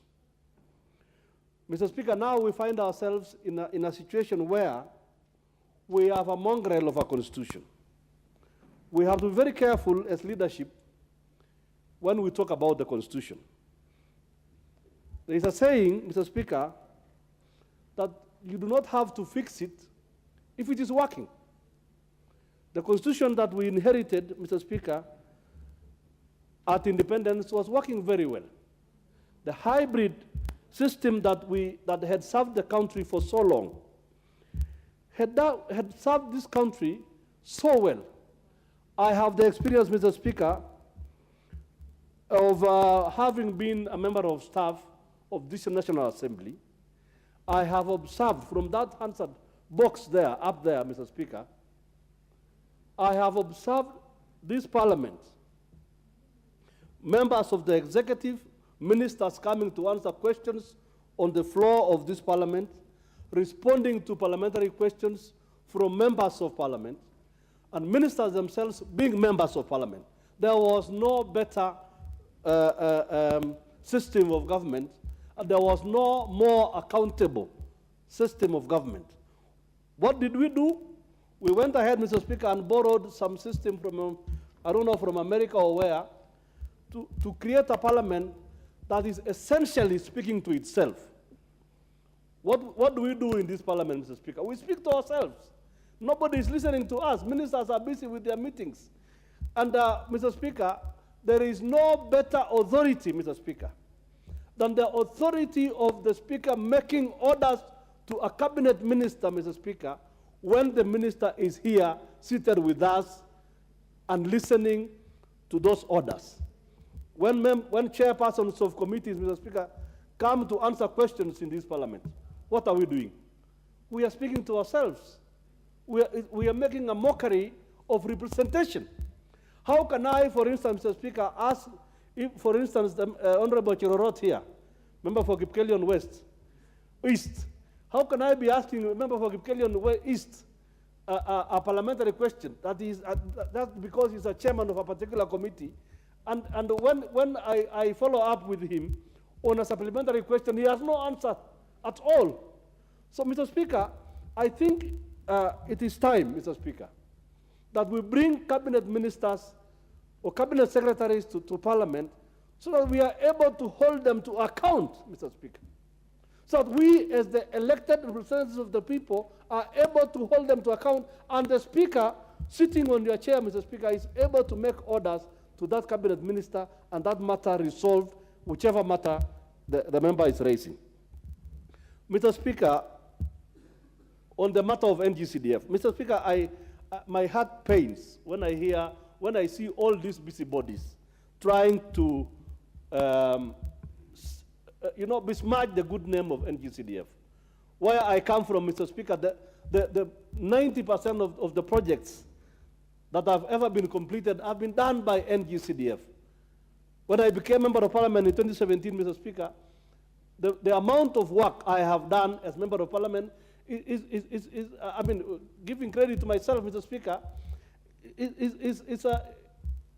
I feel proud that I have done a good job for my people. So, Mr. Speaker, in order to safeguard NGCDF from all the busybodies that have been litigating around, it is our job as members of parliament to entrench that piece of legislation in the Constitution and make it unreachable to all those litigants.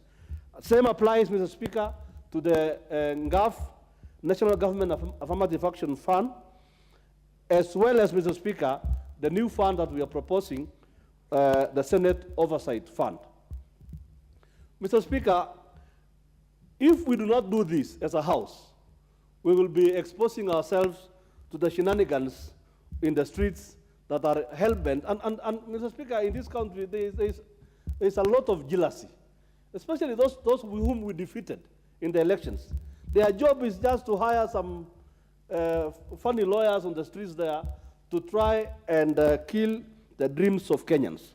Mr. Speaker, we have a choice as members of parliament.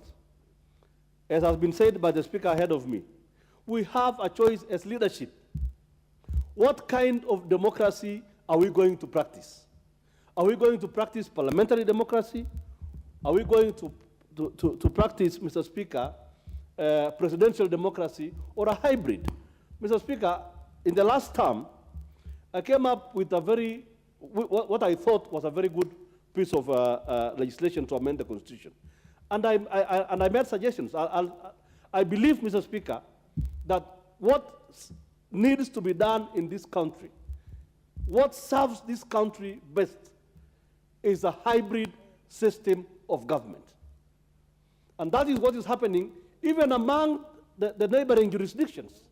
In Uganda, we have a hybrid system of government. In Tanzania, we have a hybrid system of government. And it is working. It is working very well.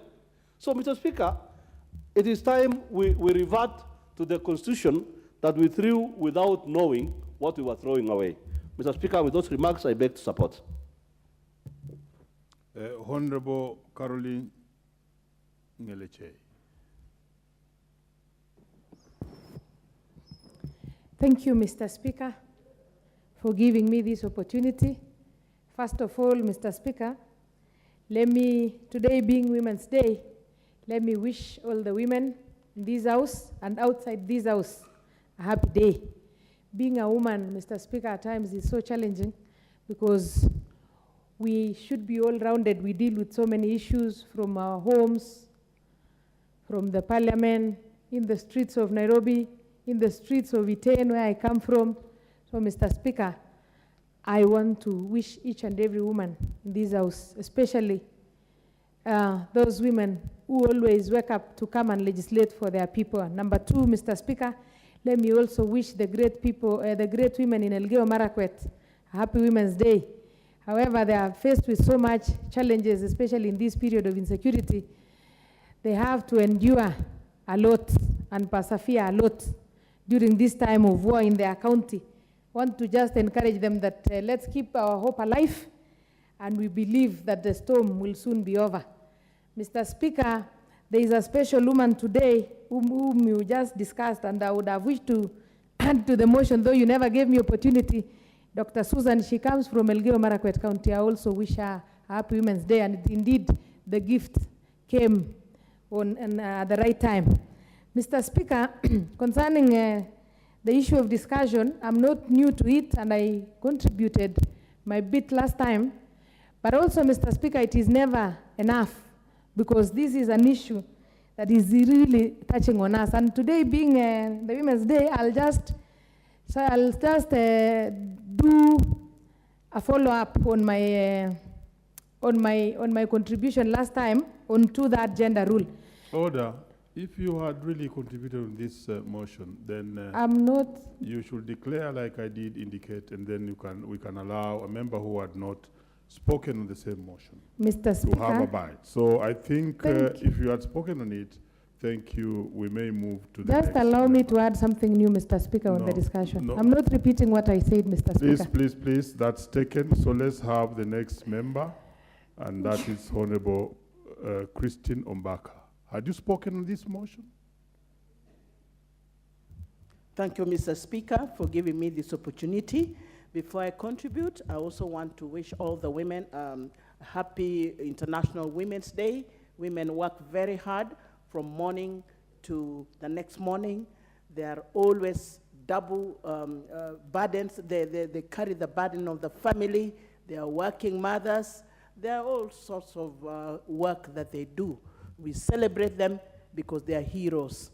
In Siaya, I want to say that today I talked to quite a number of them who are celebrating in the stadium, and I want to wish them all the best and to recognize that they are hardworking women and that they are role models and that they are the eye of the community. My contribution to this constitutional amendment will not be a big one, but I just want to highlight the fact that the three funds that we are talking about, CDF, GAF, and the Senate Fund, these are very relevant funds that we really need to entrench in the Constitution, because every member of Parliament needs some funds to control and to also use for various projects that they need to implement in their constituencies. I remember when I first came to this house, 2013, women reps did not have any fund. There was no GAF. We never had this money for 4 years. GAF came into existence in 2016. During that time, between 2013 to 2016, I suffered a lot as a woman rep because I had nothing to contribute to the society. I had no money for bursary, no projects I could implement. I looked so weird in the middle of my fellow members of Parliament who had CDF. I remember that time, Honorable, the late Jakoyo Midiwo was my member of Parliament, and we went to many places together. We worked very, very closely, and he accompanied me to many Harambes, and I also accompanied him to Harambes. One day, he carried 1 million to give to a school who were ready to, who wanted to construct a laboratory. I never had any money on me. I had only 10,000 from my pocket, and I looked so out of place when my colleague, Midiwo, contributed 1 million, and here I was with with only 10,000. People started wondering, are you not members of Parliament together? How come your money, your contribution is so little compared to your colleague, Jakoyo Midiwo? It was difficult to explain, but I looked totally embarrassed because my money was far too little compared to what Jacoyo Midiwo was contributing. And that can tell you that if a member of parliament does not have any fund to control or to make use of in the community, that member of parliament has a difficult time to convince the community that he or she is a good leader capable of representing them. When GAF came into 2016, we started seeing the light of day. And we have actually worked very hard as women with this little money.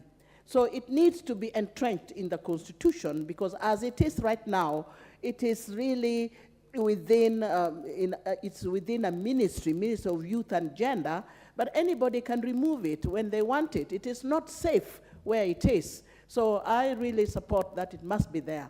And for this, the position of senators, they don't seem to be visible in the community because they have nothing to offer to people. People don't know what role that the senators play because they are no longer, they don't have CDF, they don't have any kind of fund. So their visibility is minimal. And that's why we have every justification that these funds must be introduced to senators so that they too can be seen to be working, they can use the money for oversight, and they will be more visible that way. Right now, their position is a bit precarious, they are not easily recognized, and people really don't know what their roles are. For us to empower each other as members of parliament, each member of parliament should have something to work with, something to control, something to use for development in the community. When Wananchi out there don't judge you that you can talk in parliament. They judge you with the project that you implement to them. And so funds are very, very important, and whatever fund we agree on, whether it is CDF, whether it is NGAF, or funds for senators, this must be safeguarded and this must be entrenched in the Constitution. My last point is just on the issue of cabinet ministers coming into parliament to answer questions. They still do come even without this constitution amended. They come not in parliament, but in our committees during budget-making process. We always invite them to come over, and they do come. Sometimes they don't come. They are also a total disappointment in some cases, where they don't turn up, they don't send any reason, and they can only send their representatives. If you bring them into parliament here to answer questions, challenges are going to be there, and we need to be prepared for that. Will they take all the time answering questions, and we will never pass any bills here? They may occupy too much of our time. And the other point I fear is that committees where they should be answering questions will have no role to play. They will be rendered irrelevant in at the committee level. The committees will not have much to do because they will be coming inside parliament or at the plenary to answer questions.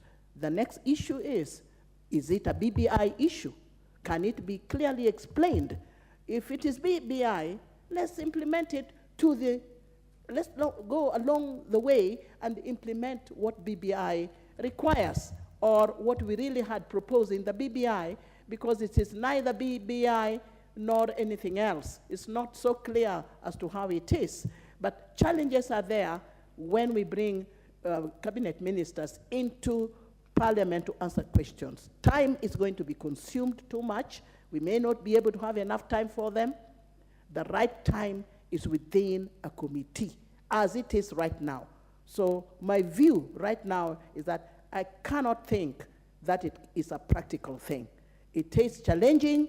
It has to be reviewed very, very seriously for us to conclude that it is the right way to go. Otherwise, thank you for giving me this opportunity. I support the motion. Honorable Joseph Cherorot.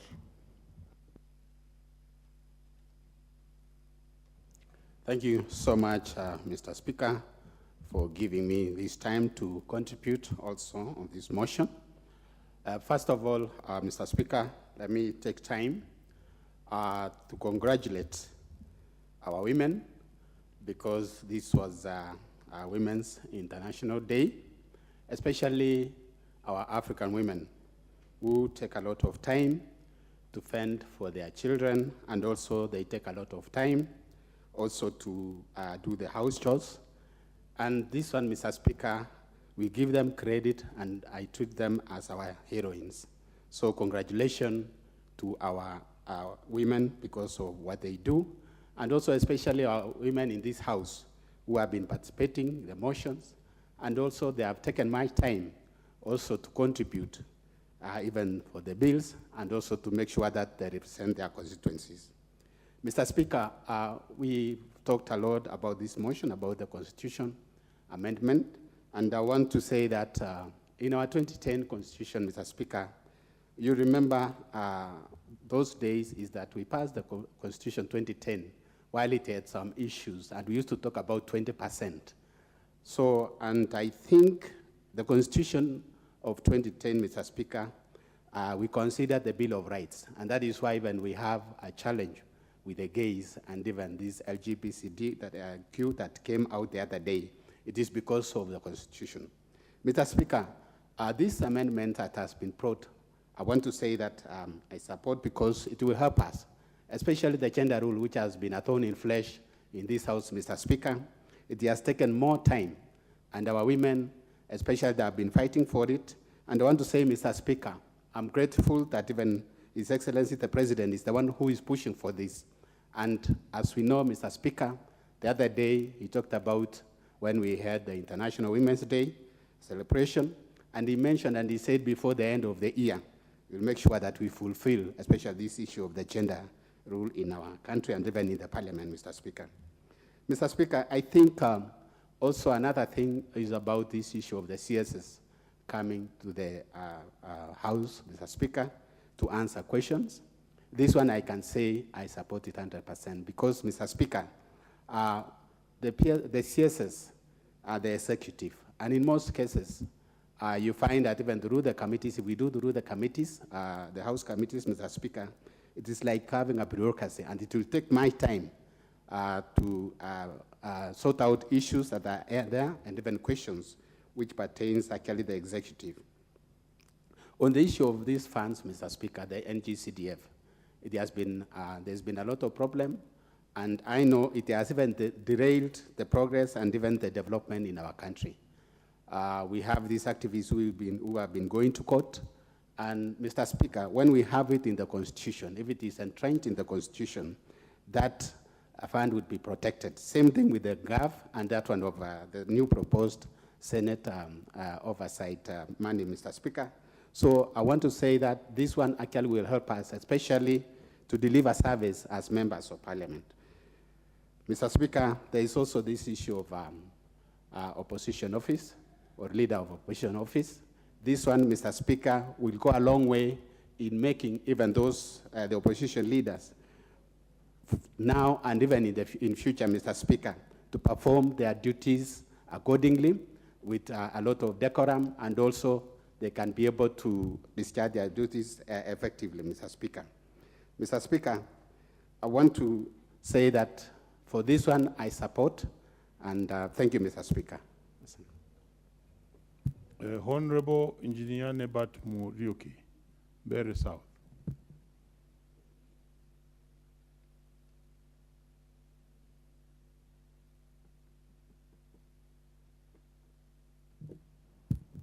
Try the next microphone just close to you. It's already lit.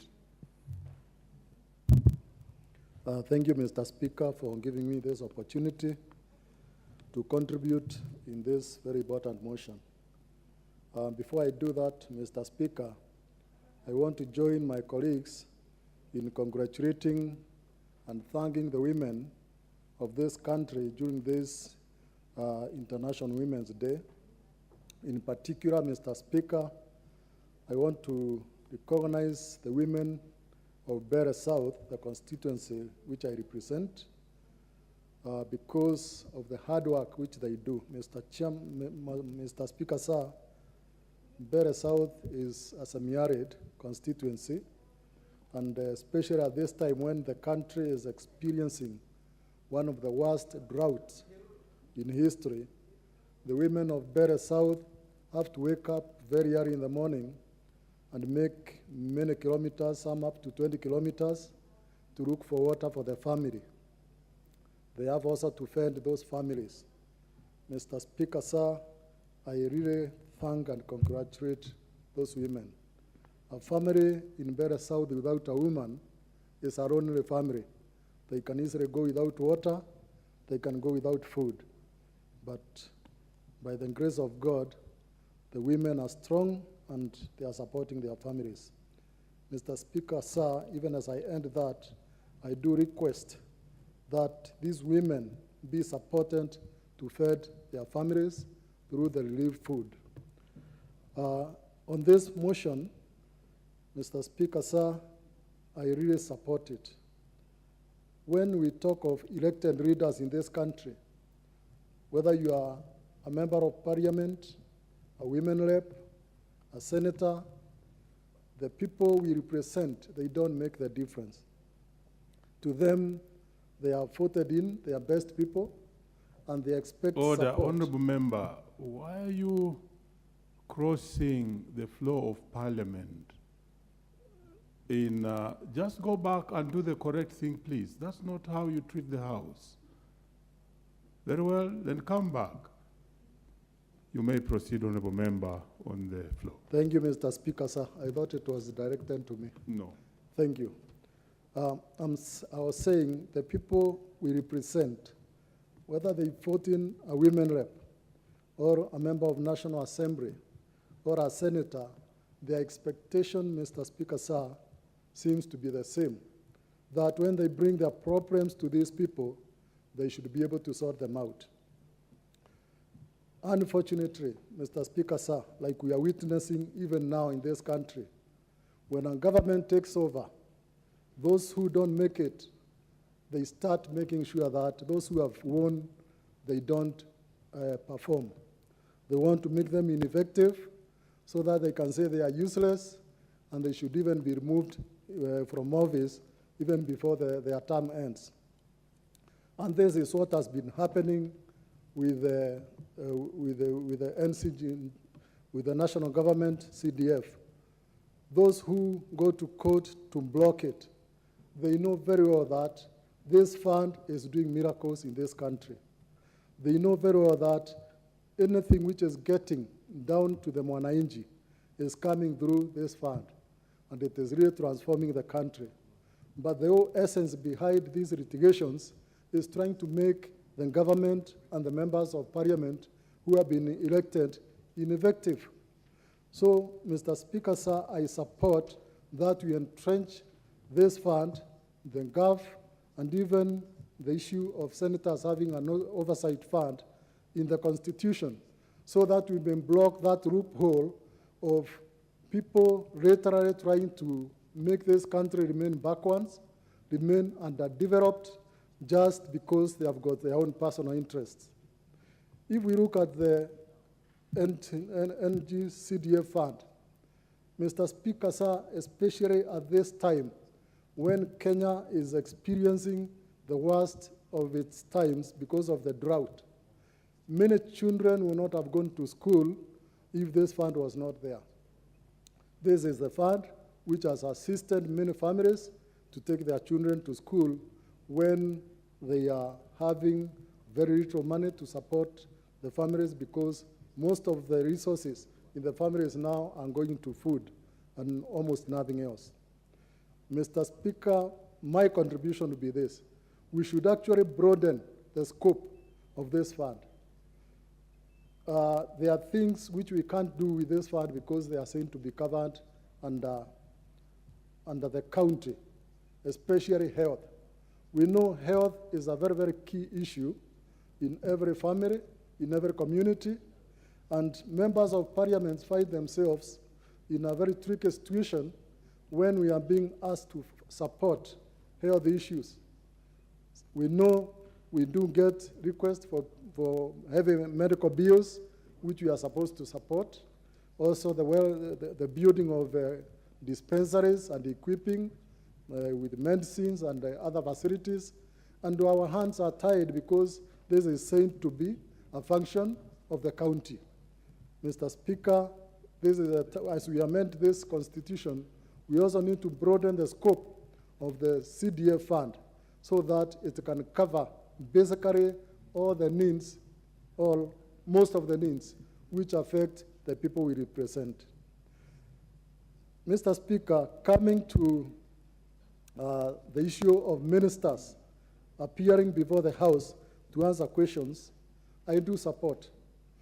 We all know that when we refer questions to committee members, these committee members have to refer the same to the ministries, and then the ministries have to communicate back to this House through the committee. We know when communication goes like that, Mr. Speaker, sir, information is lost. If we make the ministers to come and represent their ministries and engage the House on whatever issues are arising on a one-to-one, the information will not get lost.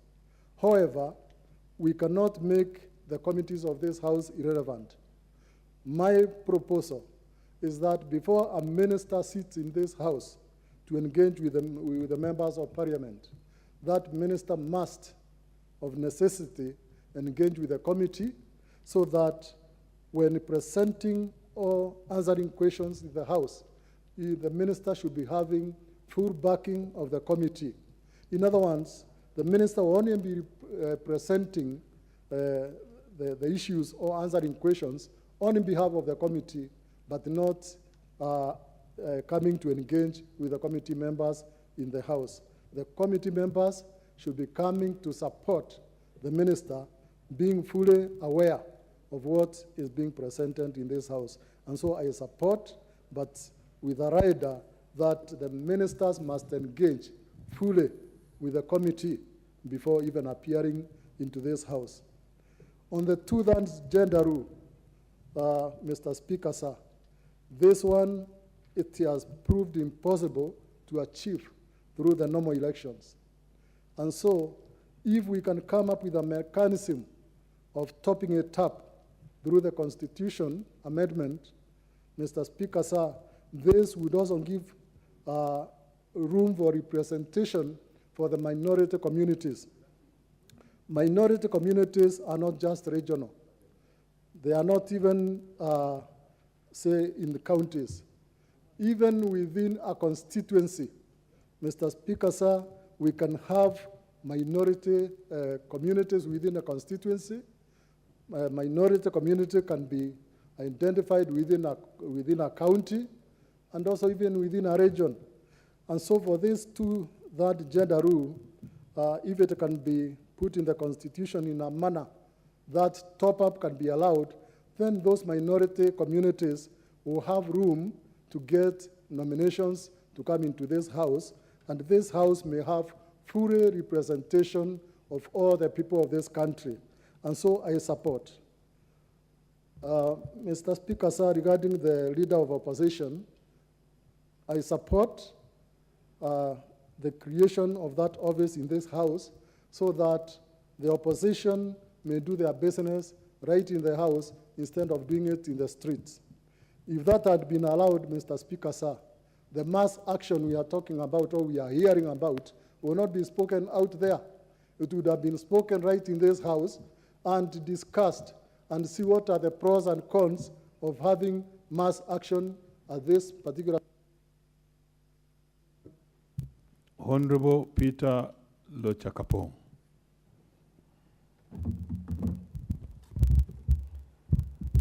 Thank you, Honorable Speaker, for this chance and opportunity to add my voice to this motion.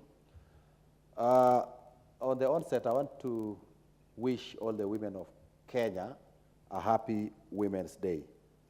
Honorable Speaker, I want to support the proposal to amend the Constitution at this particular time, and also hasten to say that by entrenching the National Government Constituencies Development Fund in the Constitution, we'll be getting out of these many court cases that we have seen in the recent past, and this will help and sort those who have been very busy engaging in this kind of activity and extorting people through that process. I want to say, Honorable Speaker, that everybody in this country appreciates that NGCDF has done a lot from inception to date.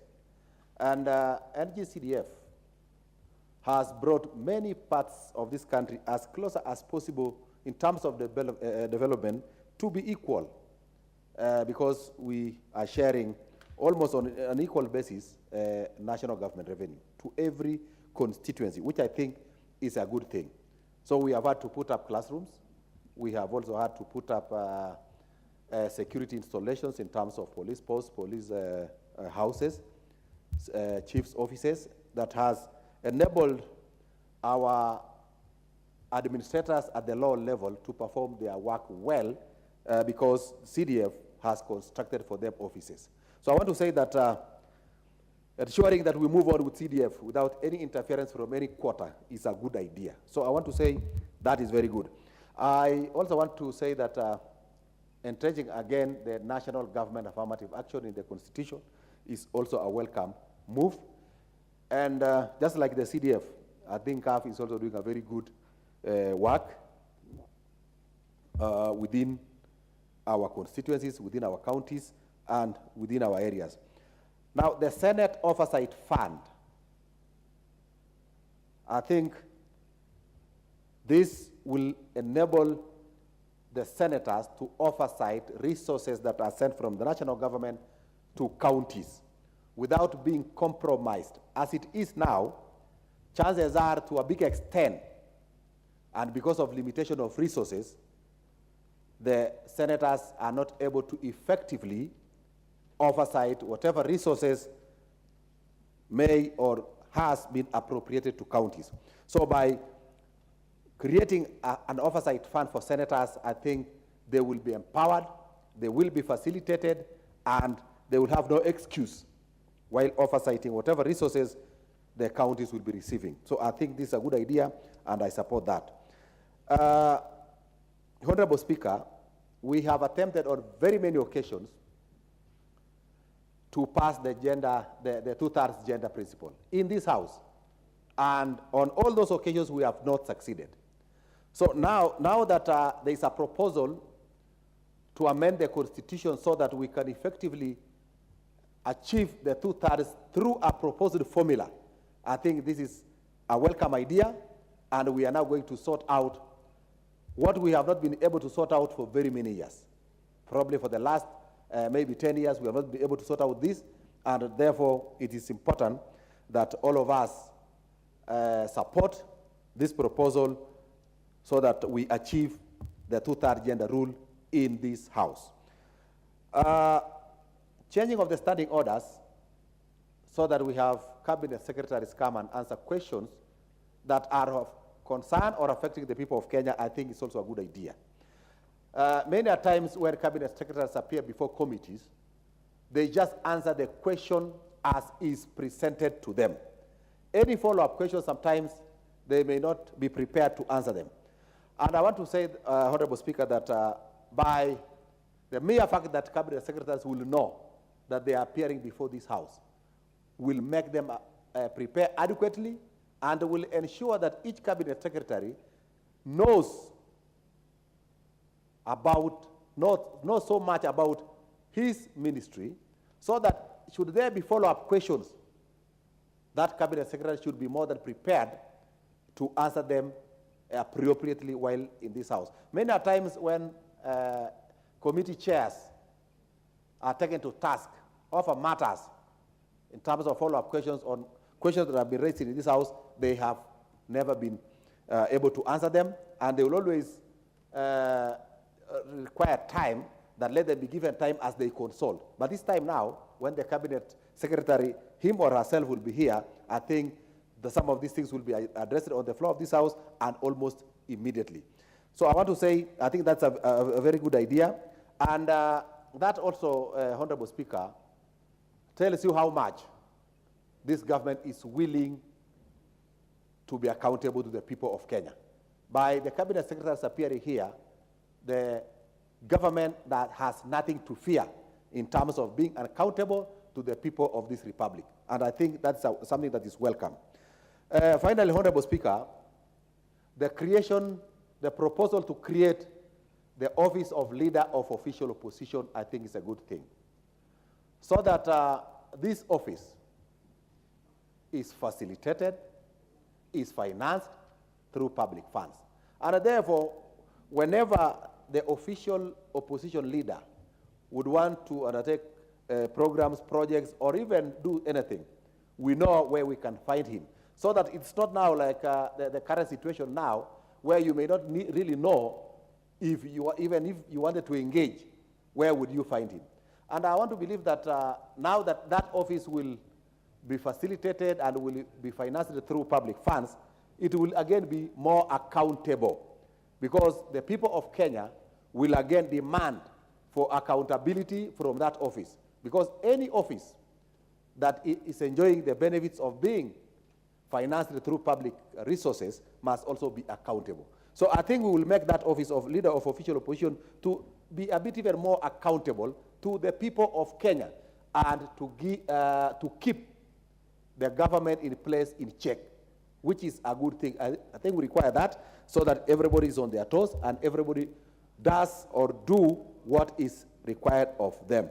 So, Honorable Speaker, with that, I support this motion. Thank you very much.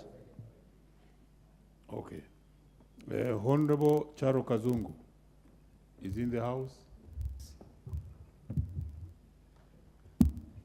Thank you, Mr. Speaker, for giving me this opportunity to contribute to this motion. But before that, I also join my colleagues in wishing the women of Kenya a happy International Women's Day. And a special mention goes to the women of Ganze, who are very hardworking, and they have borne the brunt of all the hard life that they're experiencing in Ganze because of the high levels of poverty there, and also the effects of the current drought. The women of Ganze are very resilient because they wake up every morning, walk long distances to look for water. They do all kinds of manual jobs to fend for their families. In all this, they have remained courageous, they have remained resilient, and they have maintained decorum. So a special mention goes out to them as they celebrate this International Women's Day. Coming back to the motion, I want to support this motion because it has come in at a very timely, or it has come in very timely. CDF has done a lot of wonders in the constituencies. There are a lot of projects that have been done and completed through the CDF. And as my colleagues have said, many regions in this country has been brought to par because of this fund. But there are many busybodies out there who have all this time fought this fund. And I think they are doing this for their own selfish benefits. So the fund has remained very vulnerable, and it's high time as Parliament that we entrench it in the Constitution so that we can cushion it from this kind of busybodies. We have so many projects that are done through this fund that are not funded, maybe through the counties, because one of the arguments that have been fronted by those people who are fighting it are saying that this fund should go to the counties. But we know that according to Schedule 4 of the Constitution, there are those functions that were never devolved. And it is these functions that are being taken care of by the CDF fund right now. So once this fund goes to the counties, as these people are demanding, it means that they will have no funds to take care of these functions that were never devolved. Like in the education sector, counties only fund the pre-primary education. But primary school all the way to tertiary institutions, these are funded by, this can be funded through the CDF. We have seen a lot of students also benefiting out of the CDF through the bursary, the CDF bursaries.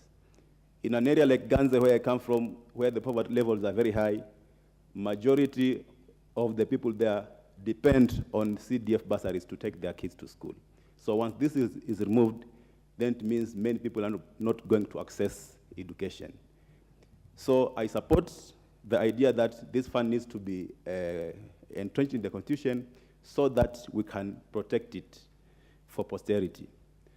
Again, the issue of NGAF, the National Government Affirmative Action Fund, I think this is a fund that has brought a lot of dignity also to the Office of the Women Rep. Because I remember this is an office that used to be ridiculed by a lot of people, and there were some that were saying it is like women reps are flower girls of the MPs and their governors, but there's nothing that they are doing. So having this kitty to take care of the functions of the Women Rep office, I think it is also a timely thing to do so that the women also can be able to deliver services to the Wananchi going forward. The Senate Oversight Fund I also support, and I support it because having worked in the counties before I joined Parliament, I know that there is need for Senate to oversight what is happening in the counties. Many a times the senators depend or they serve at the mercy of the governors to provide oversight. And I'm not intending to impute any improper motives, but it is very easy for the governors maybe to compromise the senators, and as a result, maybe not be able to provide oversight as they are required. But if they have a fund of their own, they can come up with their own programs without involving the governors. They can be able to visit these counties and follow up on the monies that were sent there by the national government. And in doing so, I think it is going to bring a lot of value to the monies that are sent there, because I know governors, once they know that senators can come there without relying on them for maybe facilitation and other things, then I think a lot of good work is going to happen at the counties, and this will be beneficial to this country. On the issue of cabinet secretaries coming to the floor of the House to answer questions, I think this is also a very good idea, because as it is right now, it is the committee chairman who take responsibility of answering questions in this House. But most of the answers that are given here are kind of generic, and they are not satisfactory to most of the members. But again, the members, they have no avenue to ask further questions, because it will take maybe another 2-3 weeks for them to get an answer to a supplementary question. But once these cabinet secretaries come to this House, then I think because they will be prepared enough for the questions, they're going to give satisfactory answers. And if there are any questions or follow-up questions that are going to come up from the members, it will be easy for the CS to maybe to give those answers as well. So I support the idea that these CSs need to come to the House to answer questions from the MPs. On the issue of gender role, this has been an elusive issue in this House. I think there has been many attempts by this House to crack this rule, but it has not been. They have not been able to do it. And now I think this amendment gives a formula on how to achieve the 2/3 gender rule in the House. And it's not like beginning here in this House, because I know in the counties it has happened. We have been having gender top-ups in the counties. So I think we can also do it here so that we can once and for all get a solution to this kind of a problem.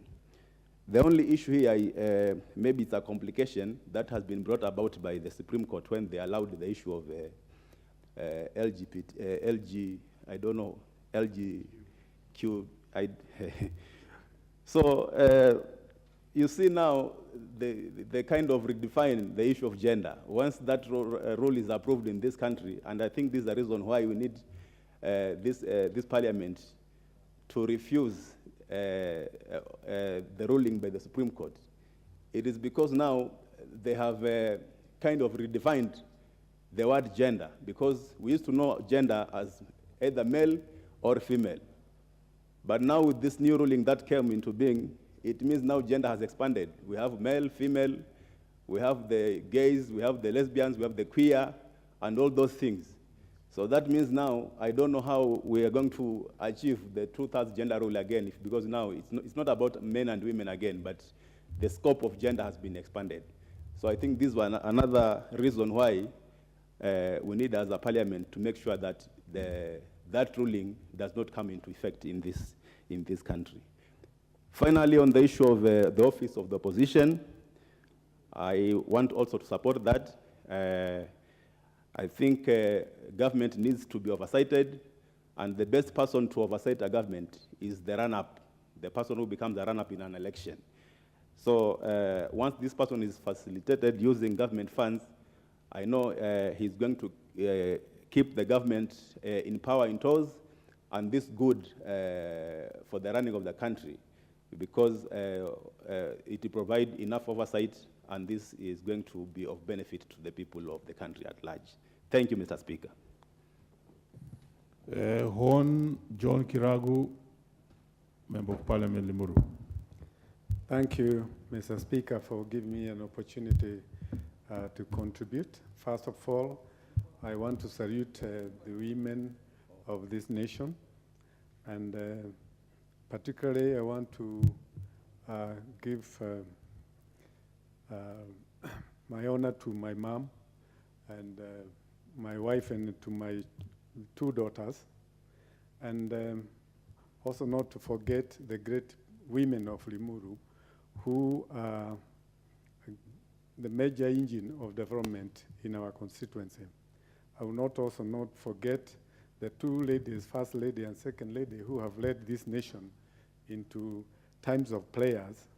And as a God-fearing nation, we know that God will come through for us, even at a time like this.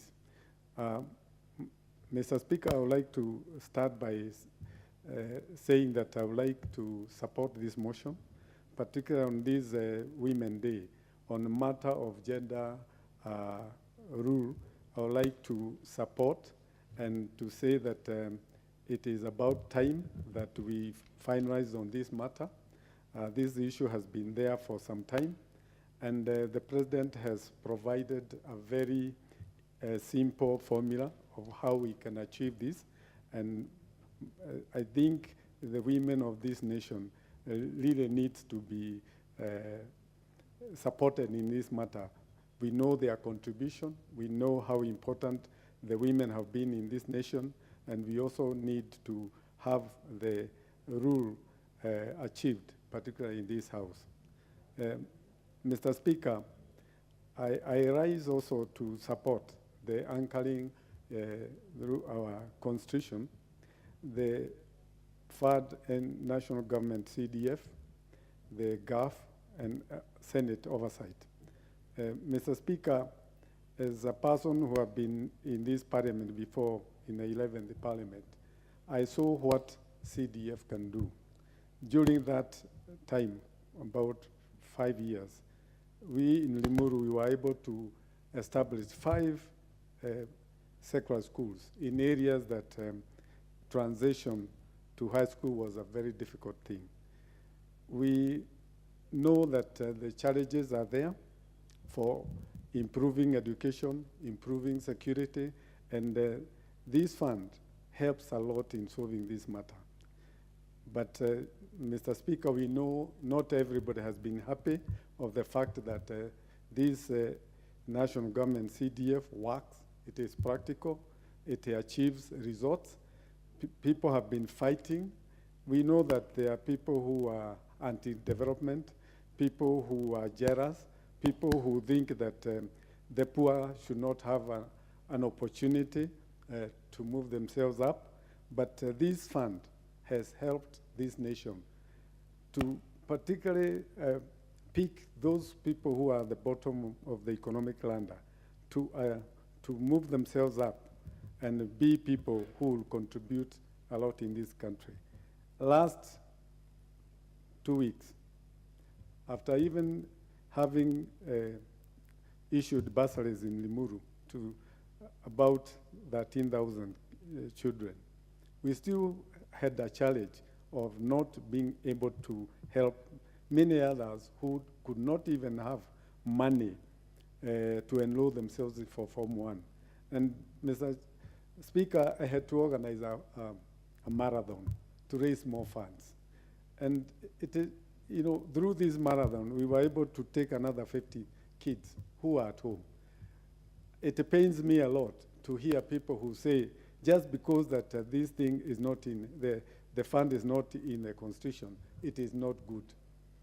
Mr. Speaker, it should be put in the Constitution so that those enemies of the poor people, they will have nothing else to hinge the argument on. So, Mr. Speaker, I also support the fund for GAF because we know that it will help also on matter of dealing with the special needs and also reaching out to the very people that we want to help, those people who are not as well off like others. And for the Senate, Mr. Speaker, I think it is good that there is an oversight fund so that the senators can be able to oversight what the senators do on the ground. Mr. Speaker, if you go around in most of the counties, to be honest, most of what you see is the projects from the national government CDF. And the Senate would help to also push the governor so that more money for development is seen on the ground. Mr. Speaker, I also stand to support the revision of the standing order to allow the cabinet to come to the floor of this House. We know that this will help us in the House to get good answers to the questions that we raised through the committees. We know that it will be a time for us also to evaluate the performance of the cabinet as it comes to answer the questions. We know that most of the answers given through the committees, sometimes they are not serious because they know that the cabinet secretaries may not appear sometimes to the members of the committee. But for those selective questions that the House will find necessary for the cabinet secretary to come and answer on this floor, Mr. Speaker, it will help us be able to provide better oversight. Mr. Speaker, there is the issue of the office of the leader of the opposition. I think it's a good idea. I think anybody who will serve in the opposition will be facilitated. They will have a research team to be able to address the issues that they need to bring up to the government. Mr. Speaker, I think sometimes when you listen to the rallies and people shouting in the rallies and talking about what the government is doing and not doing, sometimes you find that it's not researched, it's not factual, but with an office and with the facilitation, I believe that office will help enhance the democracy in this country. Mr. Speaker, I want to thank you for giving me the opportunity. I now say that I support the motion. Thank you. Honorable Fabian Muli, MP Kabondo. Thank you very much, Honorable Speaker, for giving this opportunity to join my colleagues to deliberate on this bill. Honorable Speaker, let me start by congratulating the women of this country, especially from my constituents all the way to the Kenyan Judicial, and I wish all the best as they celebrate their day. Honorable Speaker, as we go to this bill, from onset, you see CDF has been very contentious in this country. Many people feel CDF is meant for members of parliament, but I want to put it clearly, CDF is meant for Kenyans. It is the money from taxpayers of this country, and it is the money which most likely is used to pay the school fees of vulnerables. If you see from 203 Act of CDF, the CDF was getting 2.5 The CDF grow up to 206 Act, which we are getting 3.5. In 2013 Act, that is the Act which have been contested in the court. That's where you see now our president look it like a good idea for it to be in the Constitution. The CDF today is the money which, when we go to campaign, we give value to people, things we promise. If you see any political seat, either MCA, governor, MP, senators, people expect a value of the vote they did. The CDF is the money which has been used by members of parliament to give people's value. If you check the document how it's organized, you get there is money for administration within the constitution, that is the security.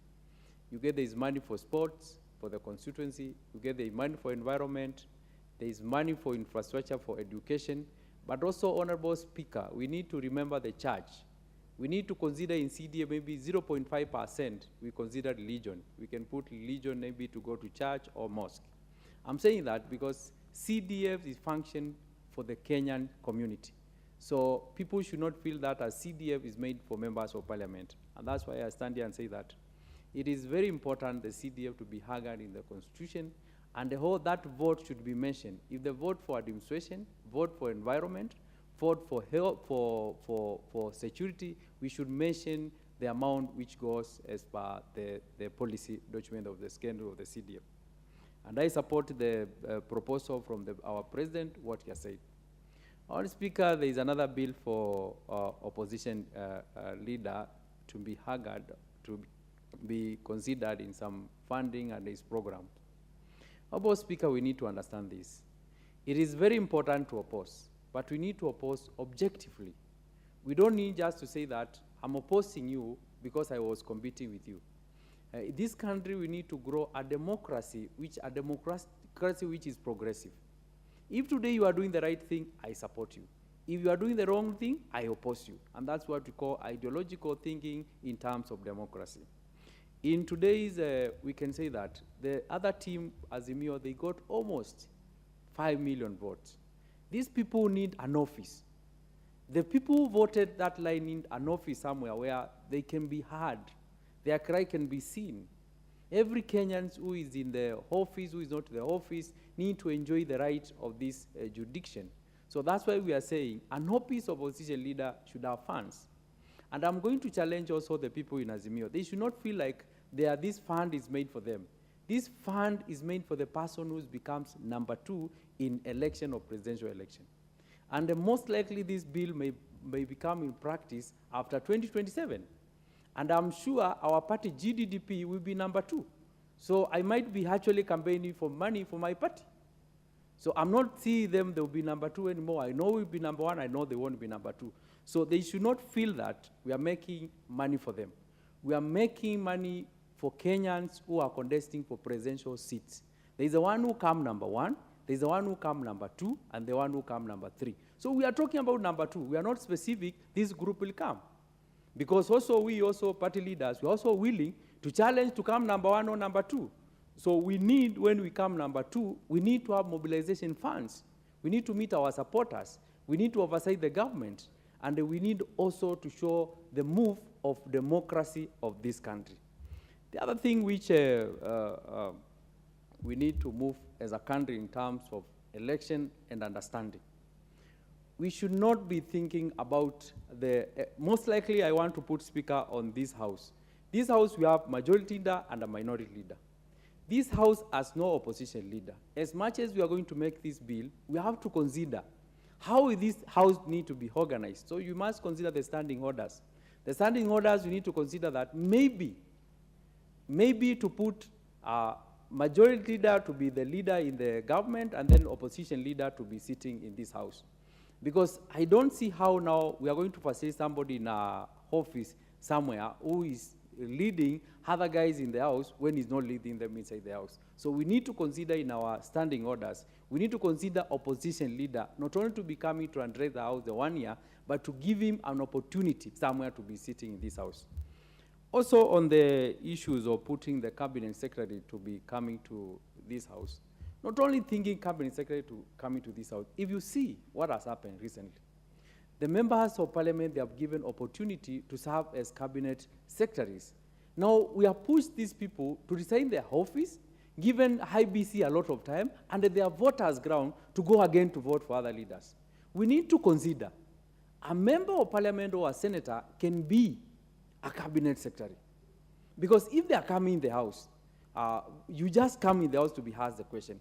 What is that idea which, if today I remember the question instead of keeping to write and tell you to come back, if I remember the question, when you're in the house, I can keep you asking. So I'm thinking as we go for this bill, I support this bill the way it come, but I'm thinking the way it is, because we might end up doing constitutional review on some of this bill proposed, we need to consider members of parliament and senates to be cabinet secretaries. Instead of you appoint, you get a member of parliament to become a cabinet secretary, then again you tell the constitution to go for election, you start putting IBC to spend a lot of money. People in the constitution, you spend their time telling to go to vote. Also, the president has shown a goodwill, a hope to our senators. If you see a senator is somebody who is leading a whole count, in many cases like Machakos count, we have 9 constituencies. This person will close all the logistics to campaign. All the logistics, it promotes people's, I can build a class, I can build a cooperative society, and so support this direction. But when it comes to do it as no funds, so that's why we need to consider to give value in that seat of Senate. That house needs to be given value, at least. When a senator is closing in between, can say that I can give you bursary, I can do this. So we need to consider that value within the senators. Not forgetting that today is a Women's Day. The president has come with what we call arithmetics to show us it can be done through arithmetics to give this house to that gender, to give the government offices, to give the Senate. That's a bill which you don't need to debate about it. It's just a matter of supporting it. Honorable Speaker, not forgetting the issue of when we are also speaking about giving cabinet secretary the chance to come to this house. We need to consider some functions. There are some functions which we give to cabinet secretaries and also we send them to devote, like health. It is showing that in this country, the current government has failed to organize the health sector. So the health sector, when we are doing this bill, we need to consider health sector to come fully to the national government to save our Kenyans from suffering to having hospitals, no medicine, no proper control of the doctors. We don't have the hospital categorization accordingly. So, Honorable Speaker, with those few remarks, I support. Thank you very much. Honorable Aden Mohammed, you want to speak on this? Okay. Thank you, Mr. Speaker. Let me join my colleagues also in wishing our ladies and our women on this International Women's Day week, wishing them well and saying that we support you and we are with you in all your endeavors. Mr. Speaker, on the issue of the 2/3 gender rule, I think that is a no-brainer. Our Constitution has already ordained that we should have the 2/3 gender rule. That we haven't done up to today is an indictment on this Parliament and on this National Assembly. The Supreme Court in the last session has even said that this House is unconstitutional. So it is a high time, and they had asked the President actually to resolve it. So it is the high time that as a National Assembly and as Parliament, we pass the 2/3 gender rule and we allow at least each gender to be represented either in 2/3 or a third. So I urge my colleagues, both in the National Assembly and in the Senate, to pass this rule. The Senate, I don't think they have that problem, but our constitutional amendment, let us pass this gender rule. As far as the leader of the opposition is concerned, I think it is something up for debate that we do Honorable have. Dagala, what's your point of order?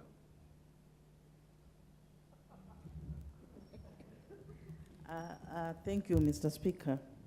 I think I arise to pursuant standing order number 35-1 to claim that there is no quorum in this House, Mr. Speaker, sir. And before you make your judgment, I wish to wish all Kenyan women Happy International Day. Well, Sergeant at Arms, could you please ring the bell for 10 minutes?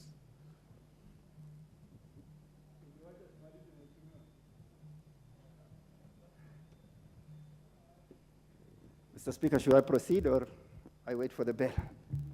Please wait.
Honorable members, the bell has been rung for 10 minutes, and I can confirm that there's no quorum in the House.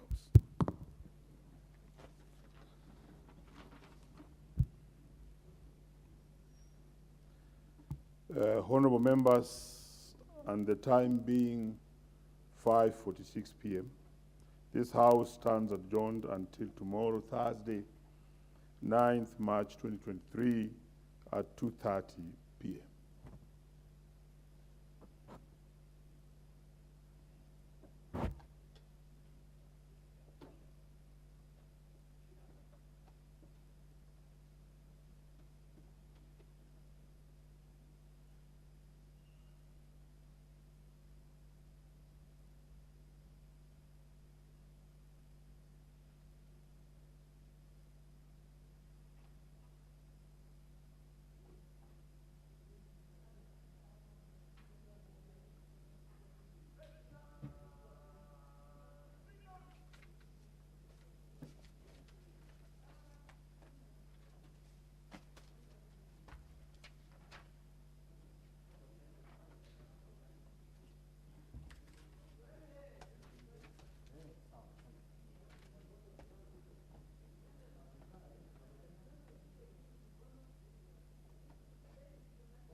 Encarado.